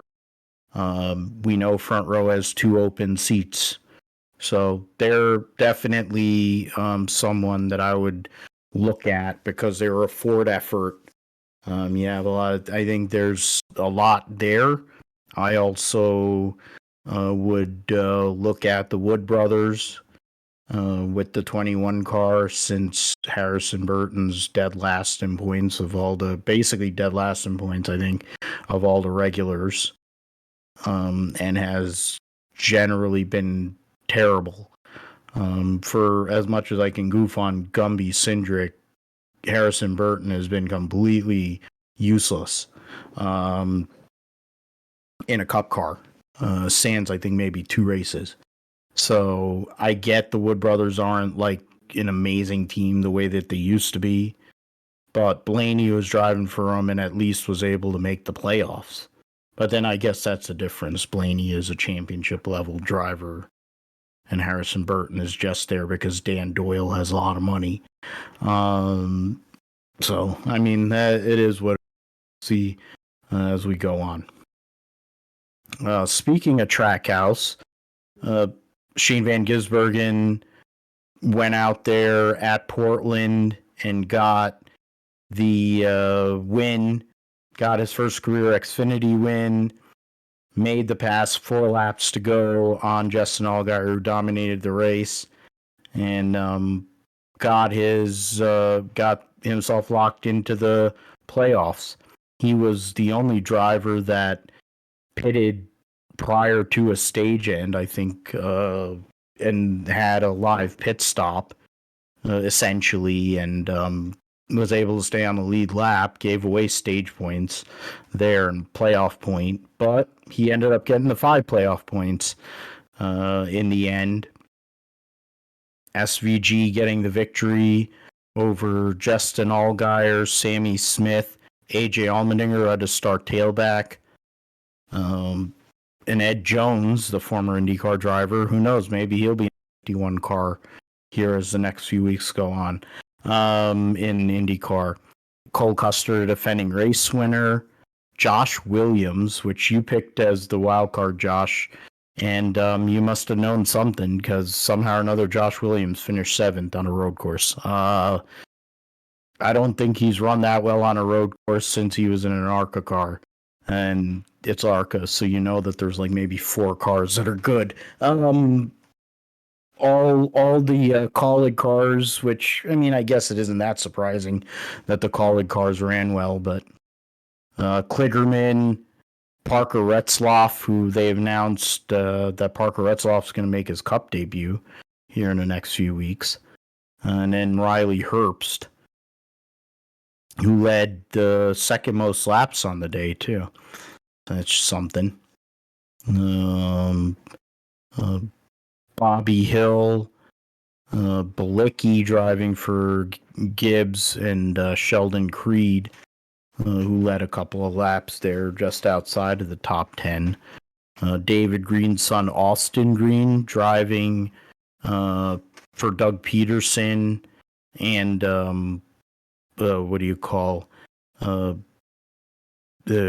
Jordan Anderson, finished 15th, so credit to him. He drives in TA2, Austin Green, so then he's driving these cars. Not that far off, to be fair, so it's actually credit to them. They're trying to get in and make something here in NASCAR because of the, family lineage and stuff. But other stuff going on there. There's one big wreck that involved Bruckshot Jones and what is it? Chandler Smith, Karam, think Jeb Burton was in that. No, I don't know. So it was the 914, which is who that goes in the 14 car. Oh, Andre Castro, whoever he is. The 29, which is one of the seed cars, Blaine Perkins. 44 and the 43. Yeah, the 2 teammates spun with each other there too. And then Bruckshot Jones was stuffed in the fence. And but in the end though, SVG, it was a matter of time. We figured road course was going to be the opportunity for him. Came close at Coda. Went and did what everybody wants to do with Austin Hill, which is send him to the moon, and destroyed his race car in the process, and allowed Kyle Larson to win. But this time, he had better strategy, and he was able to get Justin Allgaier there late, Josh, and get a well-earned and needed victory in his chase to get into the playoffs. Yeah, finally for SVG, qualifies into the playoffs with this win here in the Xfinity Series. So, bit of work to get to this point. Of course, we thought he would get the win at Coda, but that didn't happen. And now, finally gets his first career win in Xfinity, and now we get to see what he does. I mean, there's a road course to start out the year, and or start out the first round. We had the Roval also, so there's a legitimate chance that we see him make a deep playoff run just based off of Watkins Glen and the Roval. So we'll have to see there. But yeah, obviously, I mean, SVG, I mean, he didn't lead as much as what we thought he would, but when it came down to the end, he was there and managed to get around Justin Allgaier there with 4 laps to go there and win the race. And I mean, obviously, Allgaier always there at road courses. I mean, I think he's very underrated in his ability to, go out there and be in contention in a road course race. I think that's not always appreciated enough from him, but he certainly gave a valiant effort there and won 2 stages, so which helps him in his playoff point effort there. But Sammy Smith, with his run there, finishing in third, kind of rare for him. But also want to bring up Ed Jones as well, because Sam Hunt in that Sam Hunt car, Ed Jones, the former IndyCar driver, now I guess sometimes racing in NASCAR, but he, with his top 5, that's a pretty good result for that team. But this was a fairly interesting race as well. Of course, we saw a lot of argy-bargy there. Sam Mayer, flat tire on the end at the end of the race, kind of costing him a good finish there. Shout out to the crewman on Jesse Love's car for body slamming the hood on that car to get repaired. That's peak male performance right there, slamming the hood to get it fixed. So that was just what an entertaining scene. And then I'll say, about Josh Williams, I mean, I was just that was like one of those ones where you just kind of throw some darts at the board and hope for something to happen. And that's definitely what that was. But I figured, something might happen and he'll get a top 10 or, top 15 or something like that. So that's kind of the theory there. And I guess it worked out this time. But yeah, I mean, SVG coming out finally. I mean, he seemed pretty popular among those fans. You could hear it on the TV. The fans were cheering for him every time he was challenging for the lead. But now we'll see how far he can go now that he's won a race here. And there's definitely time for him to continue to progress and get better on ovals.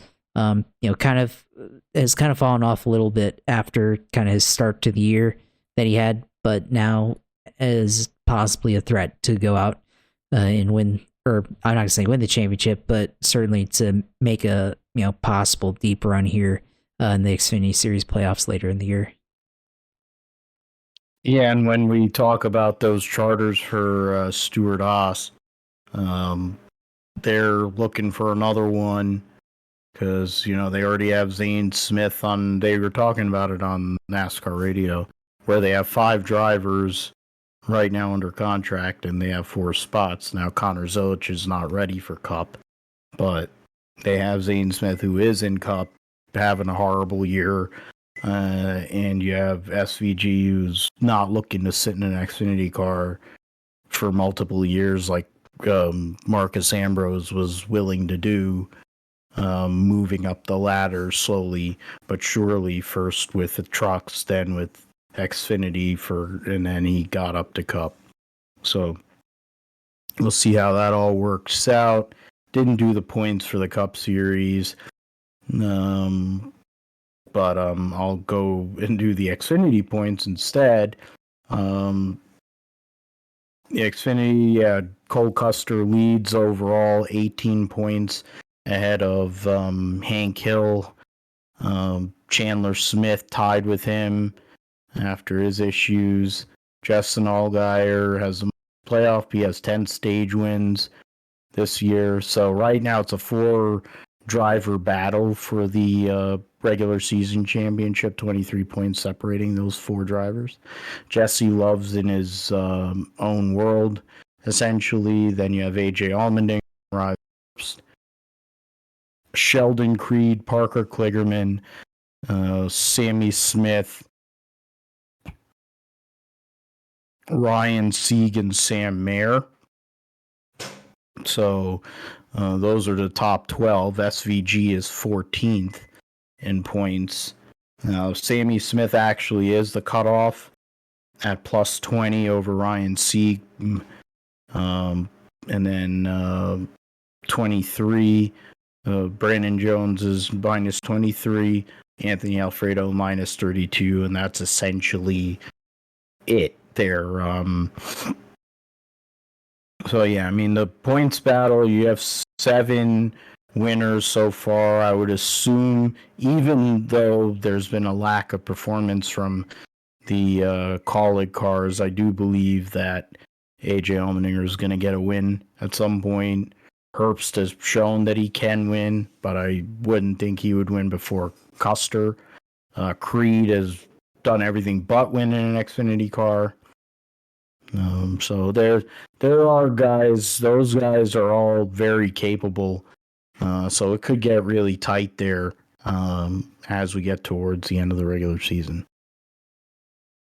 Something that isn't really going to be tight is probably the points for the truck series, since Corey Heim seems to win every week.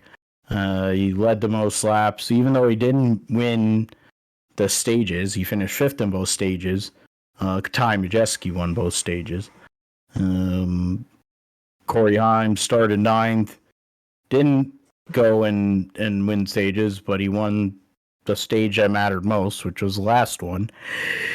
And gets his 4th win of the season and 9th of his career. Heim over Eckes, Sanchez, Majeski, which I think is basically the battle for the championship amongst those 4 drivers. Lane Riggs with a 5th place, Chase Purdy, Ben Rhodes, Stuart Friesen, Andres Perez, and Luke Fenhaus rounding out the top 10. Luke Fenhaus making his truck debut. So is Andres Perez driving for Spire. I mean, there's a little bit more action there. 13 lead changes amongst 9 drivers. Majeski led the second most laps. You had Gray, Tanner Gray, Ben Rhodes, and Sanchez all led double-digit laps there. But, yeah, I mean, they had rain delay, but Corey Heim, in the end, Josh, does what he seems to do all the time, and part of why 2311 is going to acquire a 3rd charter.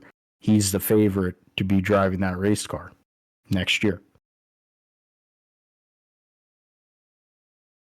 Yeah, I mean, I've been saying it all along. Corey Heim just needs to continue to win in the truck series, and I think, yeah, that 3rd ride at 2311 is going to be his. So, yeah, I mean, another dominant effort, kind of after Charlotte, where he should have probably won that race. Now goes out to here in St. Louis and Gateway and goes out and dominates the race throughout.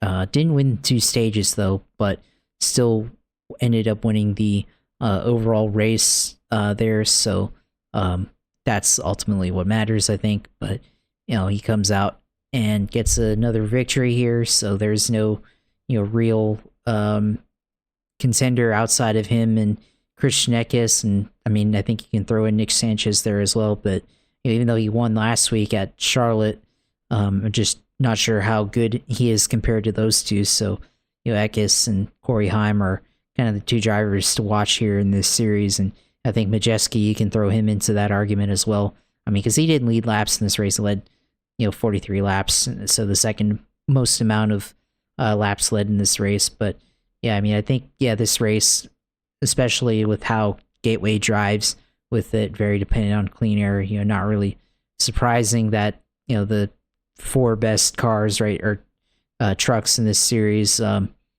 performed. So, Corey Heim continuing to dominate in this series now. He has 4 wins overall, like you said. So, looking forward to seeing how he can perform, and still behind in the playoff, I guess, points lead.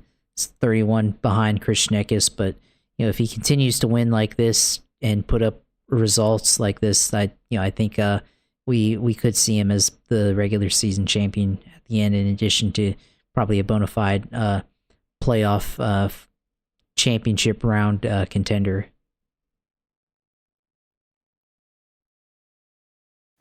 Yeah, I mean, that's what he was last year. He did win the regular season title, got to the Final Four before it all unraveled with Carson Hocevar at the Phoenix dump. So, I mean, right now, I mean, Eckes won that race at Phoenix to end the year last year, 31-point lead over Heim, largely to do with the disqualification from Charlotte because he lost at least, 45 points, I think, or something along those lines, because he lost 30 plus points just based on the positions. Then you lose all your stage points as well. So he probably lost like 40 or 50 points, which means he would be the points leader right now. Sanchez, 2 wins, as Josh mentioned. Playoff points a very similar number, 13 to 11, Eckes to Sanchez. And then 64 points, Ty Majeski. He has the most stage wins, but he hasn't won an actual race yet. So we'll see. I mean, the top 10 is what it is. There's no deviation because nobody outside of the top 10 has won a race. Caden Honeycutt actually won a stage somewhere. I don't even remember where that was. So their next race is like the end of this month, so they're going to be off for a while. So we'll get back to the Truck Series when they come back around. I would give credit, of course, to Lane Riggs starting to turn the corner. He's going to need to win a race to get into the playoffs, though. Andres Perez and Luke Fenhouse, even though Fenhouse did spin out earlier in the race, but a guy who made his name short tracks of Wisconsin and famously won a race in the SRX. Was able to go and debut for Thor Sports, so maybe the next driver that could do something for them. All right, roundup time here.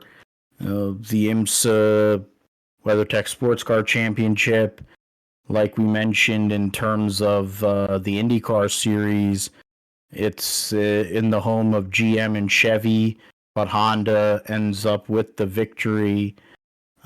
Ricky Taylor and Philippe Albuquerque getting their first win in a long time with their Acura over Nick Tandy and Matthew Jaminet.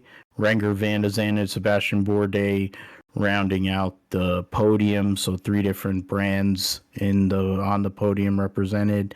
Dane Cameron, Felipe Nasr for the second Penske Porsche, and then Jordan Taylor, Louis Delatraz rounding out the top 5.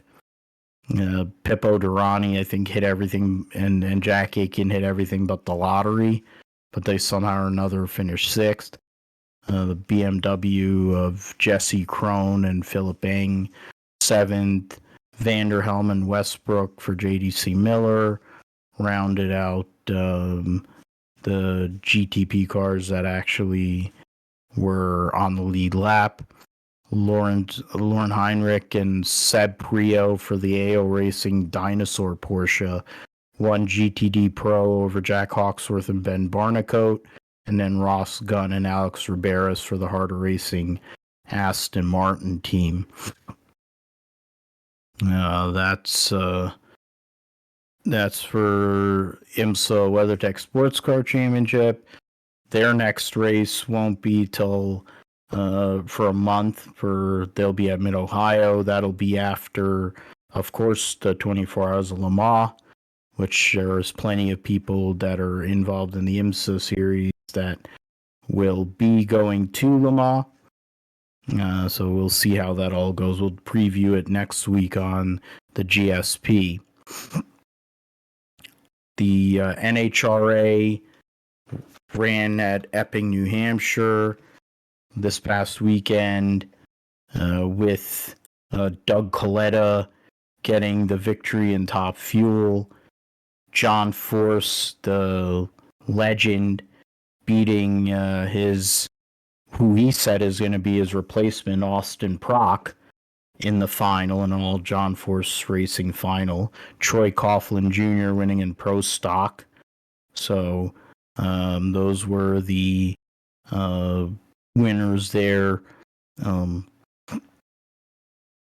at the New England Nationals. We'll go and get into the points in a moment, but in Pro Stock, we'll go with first Troy Coughlin Jr. beating Eric Enders, who actually had the low ET, but Coughlin had the best speed. Enders started number one qualifier, beat Fernando Quadra Jr., Derek Kramer, and Jerry Tucker on her way to the final. She lost on a hole shot because Coughlin, beat her with the hole shot there in the final. Coughlin, coming from the number 2 spot, beat Brandon Miller, Aaron Stanfield, and Dallas Glenn on his way to getting that victory there.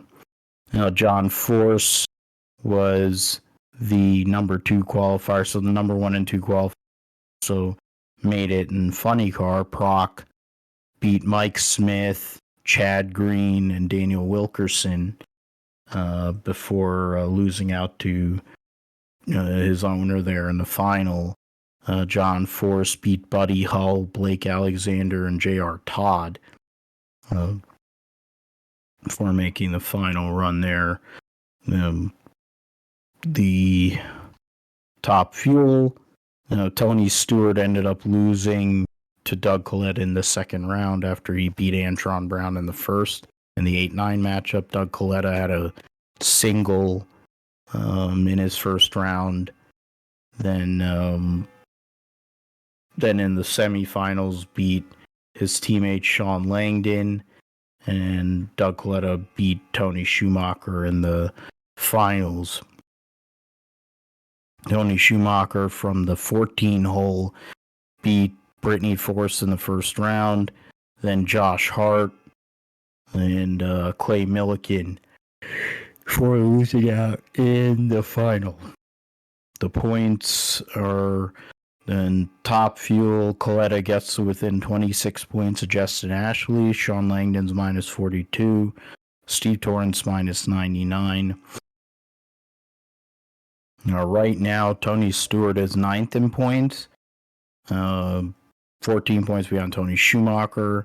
And then has a 43-point lead on Brittany Force, who failed to qualify a couple races ago. So they're both in the top 10 at the moment, but somewhat perilous with the likes of Josh Hart and Sean Reed and Jasmine Salinas all out there on the outside.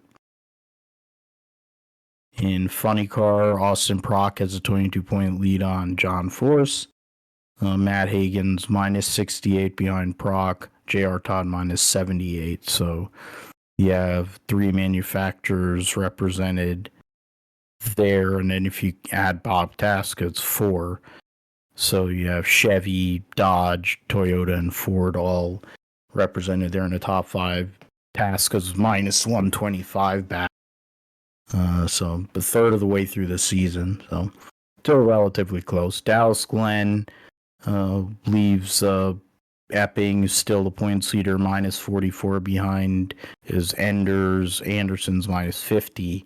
Jed Coughlin Jr. moves himself up to 4th with his win. Stanfield rounding out the top 5. So that is the NHRA. They'll be racing. NHRA's next race will be at where are we at? The schedule. The next race for them will be at Bristol this coming weekend, actually. So they'll be racing this weekend at Bristol for the Super Grip Thunder Valley Nationals, and I believe, all 4 Pro categories plus Pro Mod will be there. You have Mountain Motor Pro Stock too. So, and Factory Stock Showdown. So, nice full field there before they take a couple of weeks off and then do a double 2 weeks in a row at Virginia International or Virginia Motor Park and then Norwalk. I'll get into that Pro Stock Motorcycle. I guess I'd be remiss if I don't go into Pro Stock Motorcycle. It's Gage Herrera, 142-point lead on Ellie Tonglet, 146 on Matt Smith, 169 Angie Smith, and 171 on John Hall. Herrera's teammate Richard Gadsden is sixth. Points are pretty brutal right now, largely because of the domination that Vance and Hines and the exclusivity that they have. But that's something you could go and watch on YouTube if you want more information on that one. MotoGP, you had Moto, trying to go through, the Italian Grand Prix. Saw Pecco Bagnaia get the victory by just under 0.8 of a second over his teammate Enea Bastianini. Jorge Martin finishes third. Marc Marquez fourth. So 4 Ducatis there. Then Pedro Acosta finished fifth on the same weekend that he announces that he'll be moving up to the main KTM Red Bull KTM team, taking over the ride that is currently occupied by Jack Miller. Franco Morbidelli was sixth. Fabio Di Gianantonio, Maverick Vinales, Alex Marquez, Brad Binder rounds out the top 10. Alicia Spargo retiring from MotoGP, and the person who will be replacing him is Jorge Martin.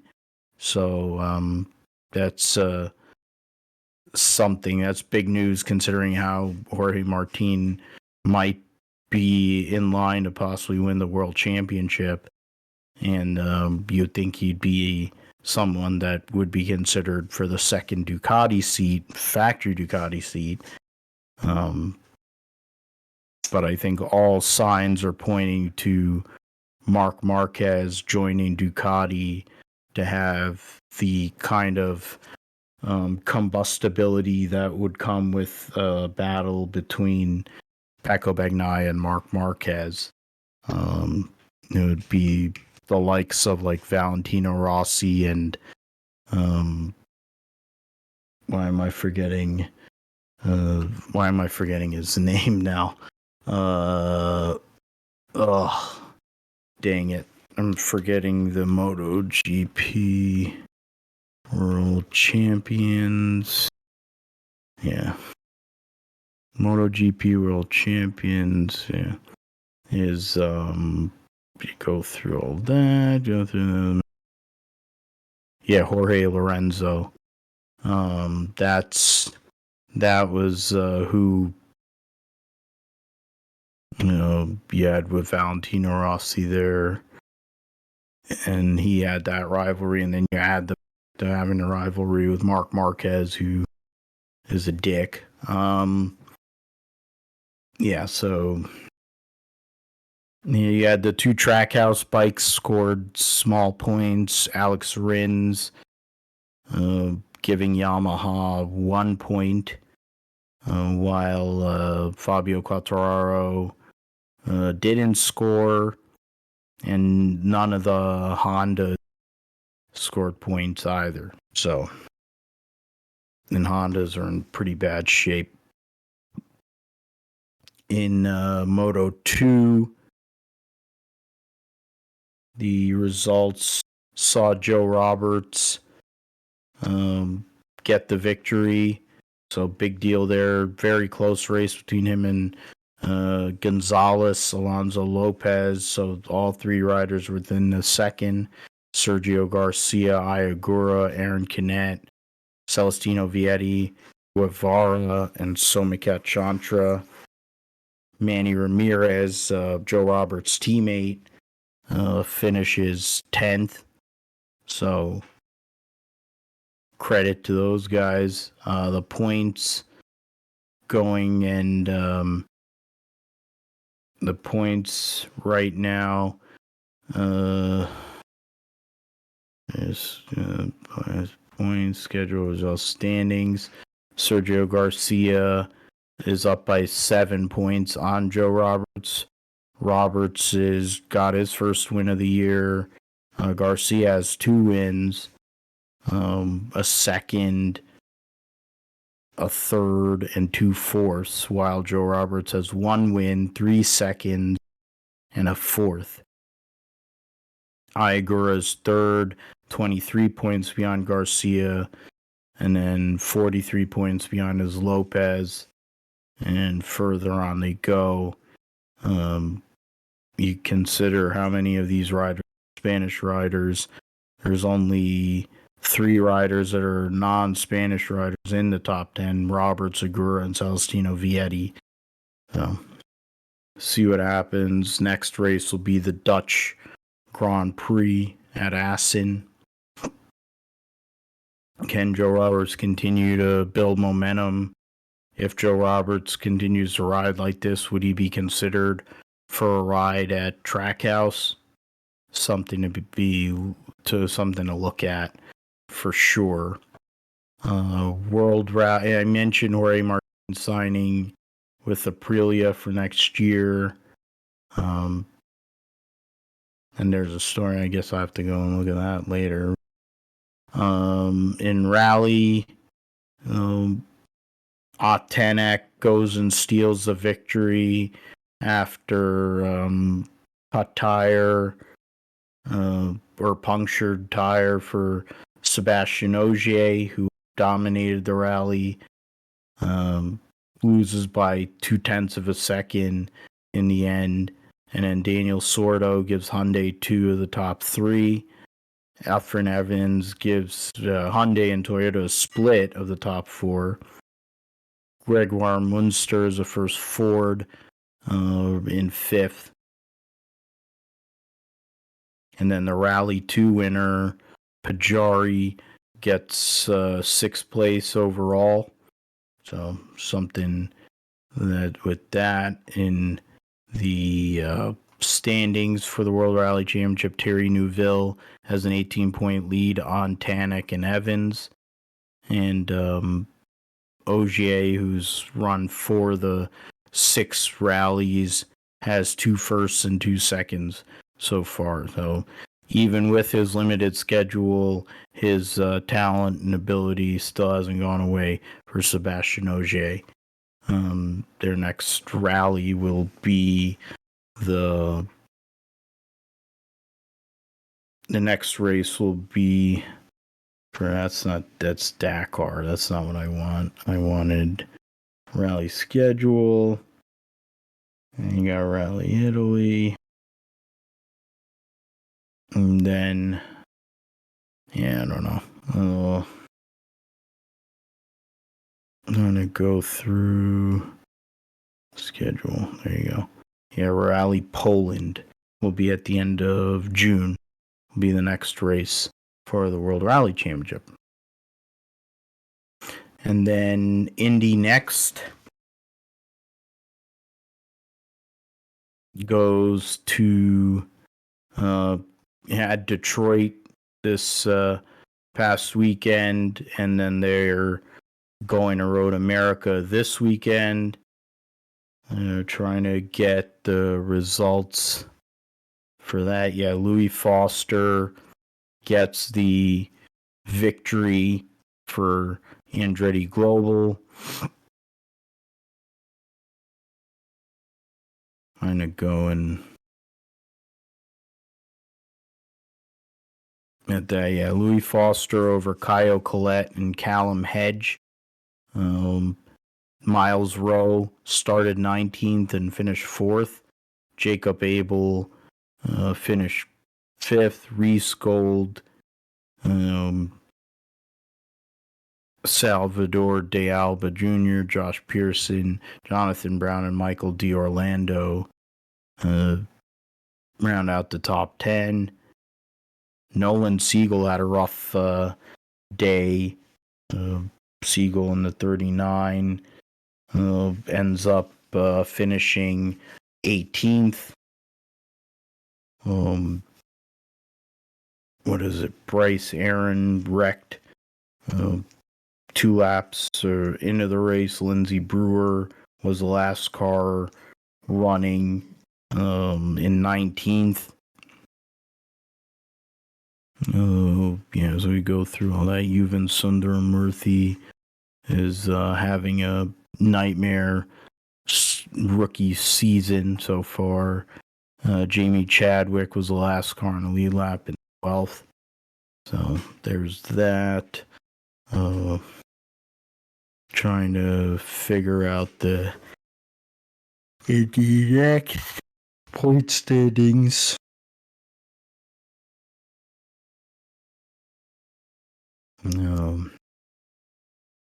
In the next point standings, going into Road America, Jacob Abel leads by 25 points over Louis Foster.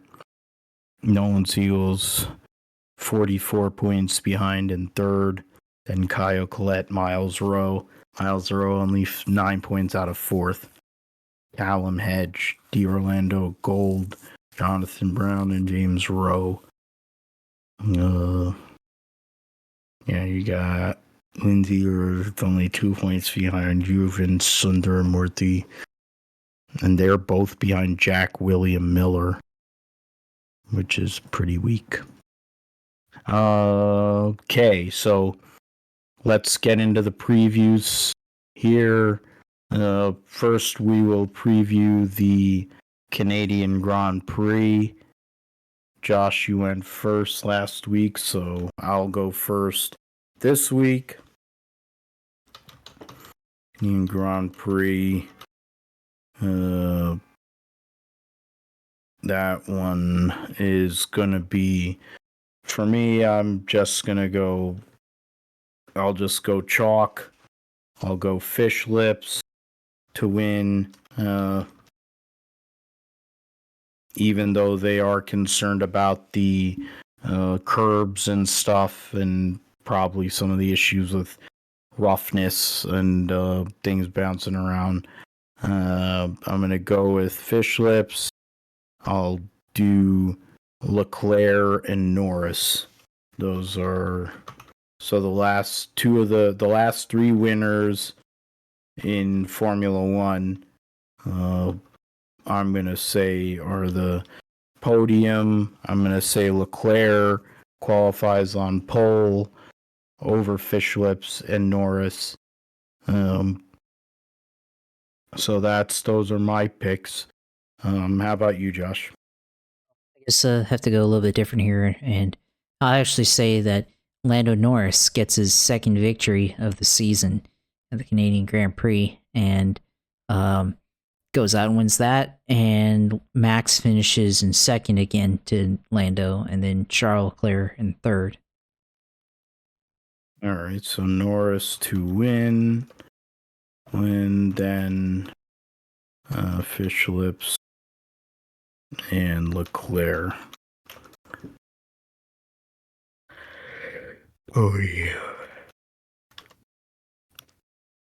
All right, so then the next thing we will pick is the Cup and Xfinity races at Sonoma. So we'll do the Zip Buy Now, Pay Later 250 at Sonoma. Certain drivers that we don't see. They don't have anybody announced as of yet in the 6 car for JD Motorsports. Trying to go. Boris Said's going to be in the Hendrick 17. Hopefully weather doesn't play a role like it did at the Roval. But yeah, he failed to qualify last year, right? Failed to qualify, yeah. Keebler Gibbs is going to be sponsored by William Salalich's sponsors. John Hunter Nemechek will be in the 20. Gibbs in the 19. Ed Jones will be back again in a Sam Hunt car in the 26 this time. Kyle Segan, that's all. In green again. Driving for Jordan Anderson. Sage Karam driving for Joey Gase's team. We go through the. Alex LeBay back this weekend driving for SS Greenlight along with Brad Perez driving for SS Greenlight. So those are just some of the drivers. Oh, Preston Pardis trying to go and make the show. So I guess that means there's one car goes home. So that'll be. Oh, Thomas Annunziata is going to be driving one of the cars for JD Motorsports. He drives an ARCA, and I think he's done TA2 as well. So that's Annunziata. So they have Garrett Smithley listed in the 4, so that means he'll be in the 6. All right, so he answers that. But so if you can, it's all you, Josh. Who are you looking at to win series at Sonoma? I'll go with Ty Gibbs as my winner. And then my wild card, I'm going to go with Ed Jones, like what he's been able to do so far for Sam Hunt. Yeah, that's pretty good. I mean, Ed Jones, he's running these days. I don't know if it's LMP2. I think he's spent a lot of time in LMP2 in World Endurance Championship and now in whatever European Le Mans. And he runs on prototypes, but he's also run GT cars. So those are both solid picks. For me, I am going to. You went with a Gibbs car. I'm going to go with a Gibbs car too. I'm going to go with John Hunter Nemechek to win. And then my wild card will be one of my favorite drivers, Boris Said. The Said heads will be out in force, California guy. So JHN to win and Boris and wild card Boris Said. So now the next at Sonoma, the Cup Series will race in the Toyota Save Mart 350.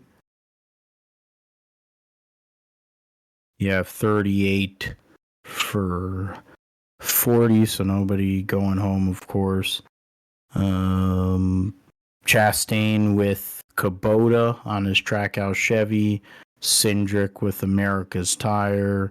No sponsor listed for Dillon. Josh Berry Mobile 150th anniversary. Kyle Larson running Valvoline scheme. It was interesting how Valvoline used to be Andric's sponsor, then went away for Quaker State for God knows how many years, and now Valvoline is back. King's Hawaiian Top Secret car for Brad Keselowski. Gainbridge for Corey LaJoie. Nobody listed for Kyle Busch. Napa Gold Filters for Chase Elliott. Overstock for Gagson. You have FedEx for Hamlin. Moen and Menards for Blaney. Ford Performance Racing School for Chase Briscoe. Kaz Gralla back in the 15. Then 29 Capital. Circle will be on AJ Allmendinger's 16 car. Bill Submarines for Chris Buescher. Bass Pro for Martin Truex. Ream for Christopher Bell. Dex Imaging, Harrison Burton. Auto Trader, Gano. Bubba Wallace driving Columbia Sportswear. Toyota, William Byron.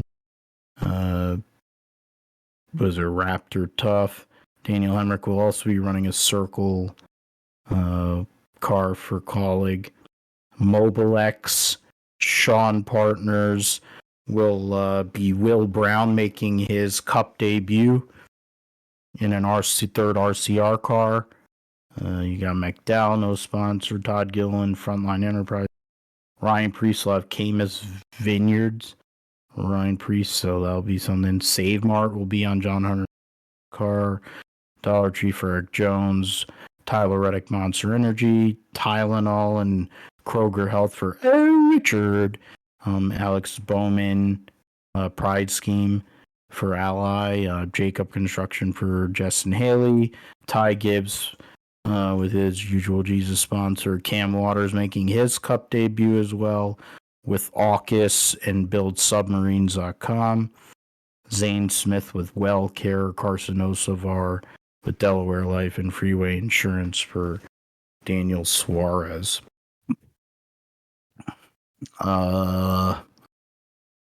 That's the order. So then I'm next up. I am going to go with. I'm gonna go with Christopher Buescher as my winner. Christopher Buescher to win. He's been very solid since this Gen 7 platform has come along and driving on road courses. So after getting close a couple weeks in a row to a victory, I say he goes out there and gets that victory. I'm compelled to take one of the V8 Supercars drivers, honestly, but I'm not going to do that. I'm going to go with AJ Allmendinger because why not? He is a wild card because he doesn't run every week, and Allmendinger comes off of winning the Roval last year as a full-time driver, and so he can win in this car. So we'll see if Colleague can give him the pit stops and everything that he needs to put himself in position at Snoroma. So what say you, Josh? Gonna go with Kyle Larson win at Sonoma here, and then my wild card. I will actually go with one of the V8 supercar drivers. I'll go with Cam Waters making his debut with RFK this weekend. So should be interesting. Kind of interesting how the V8 guys will do, but I think compared Richard RCR and RFK, I think RFK will maybe have a better car for Cam Waters to perform in. Yeah, I mean, I remember Brody Kostecki did drive for RCR in the 33 car last year at Indy. I don't know if he ran anywhere else. I know he Indy. But so they have some experience with that. The 60 car, I think, has only run, once or twice so far this year. But Brad is definitely trying to get that third team working. And Cam Waters is definitely one of the best over there in Australia. Will Brown, of course, is leading the points in the V8 Supercars Championship. So both will be interesting and intriguing prospects for this weekend at the Sears Point. Last but not least, in terms of previewing and picks, You got Road America IndyCar. Josh, you get the first dibs on who you can pick for the Road America. I think it's the XPEL. It's the XPEL Grand Prix. Yeah, it is XPEL Grand Prix at Road America. I'm gonna go with Joseph Newgarden to go out and win at Road America. Feel like over the years he's been kind of close the last couple years to winning at Road America. Stuff going wrong, so I'm gonna pick him to win. Kind of get back on track after what happened at Detroit and everything. So I'll pick him, and then wild card. Damn, that's hard. I'll go with Graham Rahal. It's a wild card. So Graham Rahal is there's history there, family history and lineage with Road America. He's run some throwback schemes over there. They've had more pace this year. Rahal, Letterman, Lanigan on the road courses in general. IndyCar, Road America. Josh goes with Joe J. New to win and Graham Rahal. Wild card. For me, I'm going to go Alex Palou. He's won 2 of the last 3 races at Road America. Newgarden was the one that split those. I think it's the perfect combination of a driver and a circuit is Alex Palou and Road America. And what way to respond to Dixon taking the points lead than to go out there and getting a victory. The standings, I mean, you got 21, 22, 23. Yeah, 23, and if you're being honest, is like Jack Harvey's run all but 1 race. So Jamaica, Teddy Porkchops has run 4 races. So my wild card will be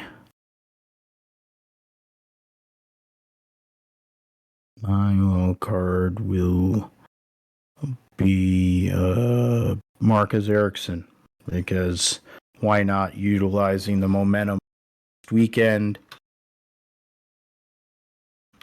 and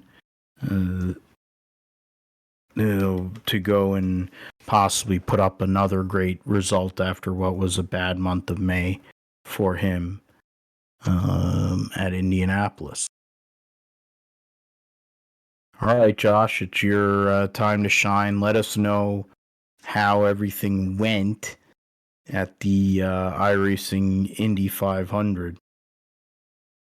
I mean, for me, the Indy 500 on iRacing back in 2024 after going on hiatus in 2023. So obviously there's a lot of anticipation for this event from not only me, but all the whole iRacing community. But yeah, on Friday was my first attempt, started 17th and made it to lap 22 and got in a crash in the front stretch. Somebody ahead got loose and spun off of turn 4 and just ricocheted off of the corner and off of the front and inner and outer walls. And then I tried to pick a lane to go to try to get through and got collected. So lap 22 kind of came to an end, which was a shame because I thought I was starting to come into my own there in that, starting to kind of, after the first couple of laps of green, starting to get more comfortable and start to make moves and try to get up towards the front.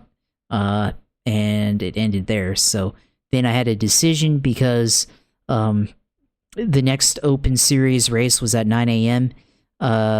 East Coast time. This one was at 9 p.m. and it made a decision what I should do next. And then the next Open Series, so they had 2 Open Series, ones on Saturday, 9 a.m. and then at 1 p.m. and then there was a fixed event at 5 p.m. and I attempted to go see the rocket launch for Boeing on Saturday, so that was at 12:30. So that threw out my attempt. 1 p.m. on Saturday for the Open Series, so I went and decided to do the fixed series event on Saturday evening at 5 p.m. and then that led to me attempting that. Started 25th because I did not post a qualifying time for the fixed series, but that didn't matter because lap 2, a big crash happened that basically like took out like, I don't know, like 10 cars or something like that, and got through that wreck pretty easily. So got through it all, and then basically made my way into the top 10, kind of ran through there, and there's a ton of cautions throughout the race, and really not a ton of green flag pit stops until the very end. Green flag pit stop on lap 16, or well, close to 165. We had a green flag pit stop in like lap 1. I have to pull it up here. I think lap 138 or something was our green flag pit stop here in the fixed event, and then the goal was to try to make it to lap 171, but a caution came out right before that, lap 165, 163, so that gave us a chance to go and pit, but because of the fuel mileage, it was unknown if I could go down to the finish without pitting, which I tried to, and turn it into a fuel saving event. And briefly, you overtake the guys that you pitted in front of, but because you're already behind them, they caught back up and passed me back with them on gas mileage, and then I actually got lapped because it was too slow trying to save fuel. So it was not a good strat at all there, trying to save fuel to end the race. May as well just have tried to just pit and go run hard at the end, which is ultimately what you want to do. But I always try to get the pit stop done earlier to try to get that back out on track. But just didn't work out there. But still finished 9th. But I lost a lap there, and then the caution came out with like 2 laps to go, so wasn't able to make up that lap back up. So the unfortunate there, but we'll take it and go on. And then on Sunday, I tried it again at 9 a.m. and the Open Series event started in 12th. And again, I was running, top 10 throughout, getting up to like, third place at one point in the race. So fairly competitive and all, but then again, turned into a fuel mileage event, with again, the lap 165 was kind of, what happened there. And then, was trying to get to lap 171, but, decided, just go ahead and pit at lap, 165 and everything. And then everybody else had that same decision. So it was going to be a question of who in the field could go the longest there on fuel. And then a couple guys in front of us after that caution either stayed out or tried to go and just run hard and try to just pit and make up the time difference there. That failed. But then for the group that I was in, trying to save fuel, got to, so we were saving fuel for a long time, but then it got to a point with like 15 to go where it's like, oh, we're going to really start like saving and running super slow. And then I was like, oh, forget this. I'm going to just go ahead and take the lead of the group here.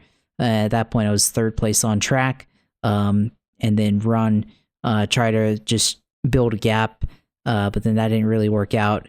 And I missed an opportunity to take a toe off of, there was a lap car in front of me that was about 0.4 of a second in front of me that I had an opportunity to get a draft off of, but I was already in my fuel saving engine map, and I didn't want to have to change back to my normal engine map to try to catch up to this lap car and get a draft and then switch back to fuel saving, because I wasn't sure. So yeah, ended up leading 4 laps there, trying to get to the end, and was the lead car, so I burned off a lot of fuel than I probably should have. And then also the tires started going away, so lap 195 I got passed, but still in contention, but then slowly realized that I would not have enough.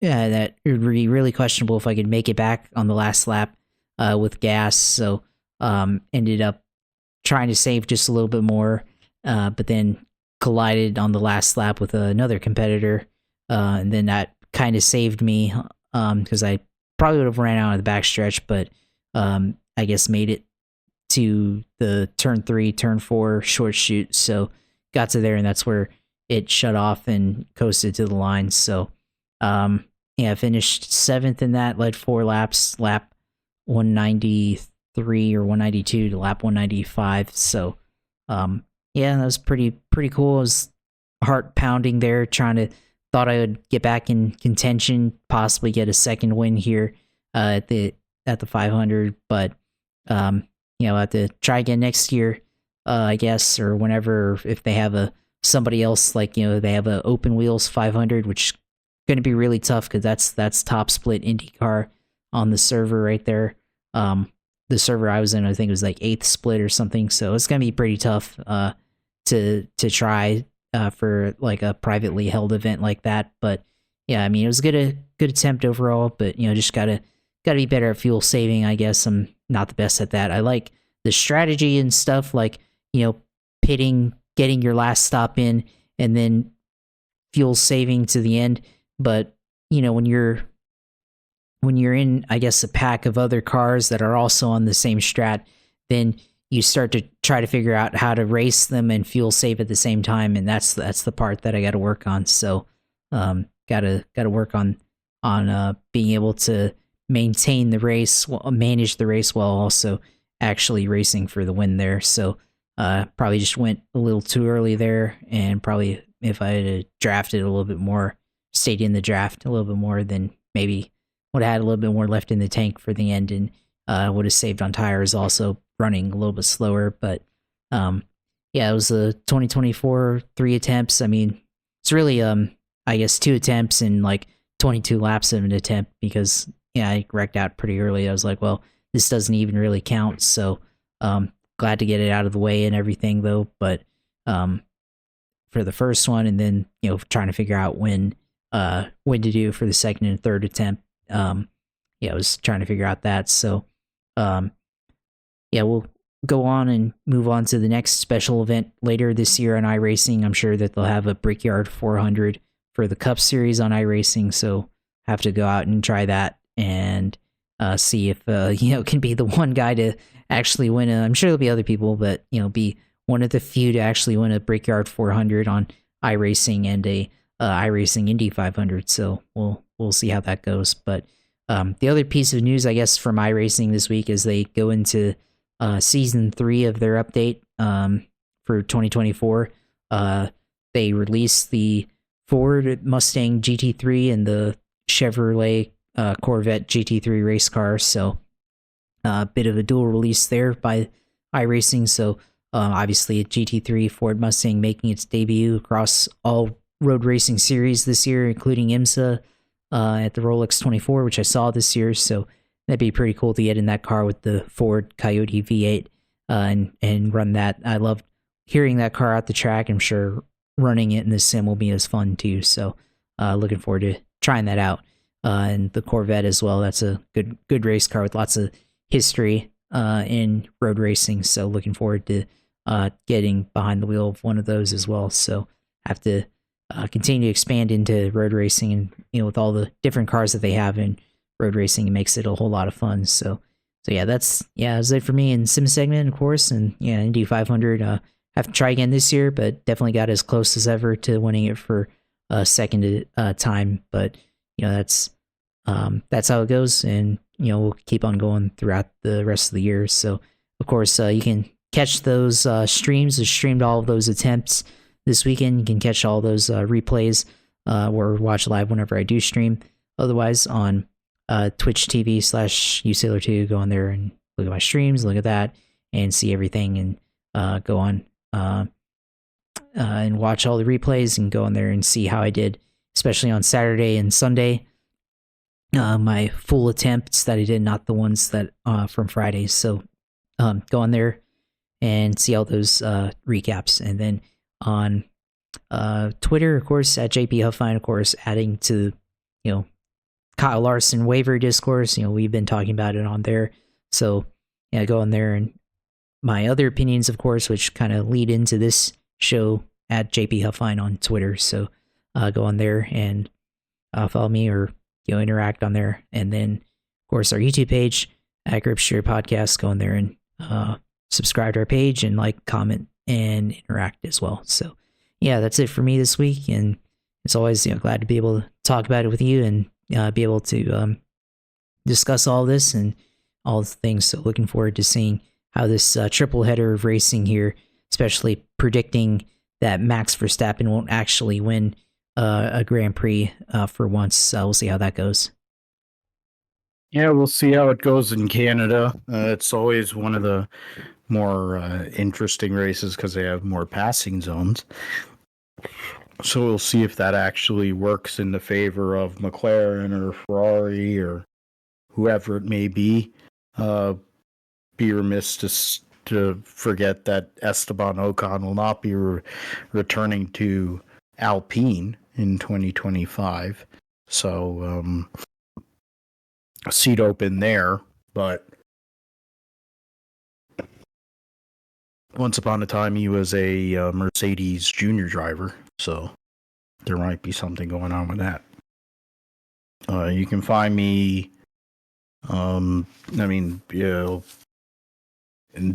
you can find me at PG Matthew 28 on Twitter. You can find me at PG Matthew 28 on Insta. Find us at Grip Strip Pod on Twitter. PhilipGMatthew.com on for the show, along with Podbean. And so we got that. So website's still up, so that's good. WordPress. And then you can find all the shows out there. You can find all the opinions from me usually on Twitter or Instagram. Obviously, it wouldn't do it with anyone else, Josh, so it's always great that we talk about it and had good discussion tonight, especially on the NASCAR stuff, which is usually not the case. Usually we do a lot more with the IndyCar and the Formula One, but today was more of so we'll take that. With that, we'll be back next week for episode 224, which will preview the 24 Hours of Le Mans, amongst other races that'll be going on. NASCAR will move to NBC with Iowa Speedway for the first time for the Cup Series. They pave the corners, so that'll be probably a single file procession. But we'll talk about all that and more on the GSP next time. So we thank you for listening. Thank you for subscribing. Let your friends know about us, and give us all the support you can. And for Josh, I'm Phil. See you next time.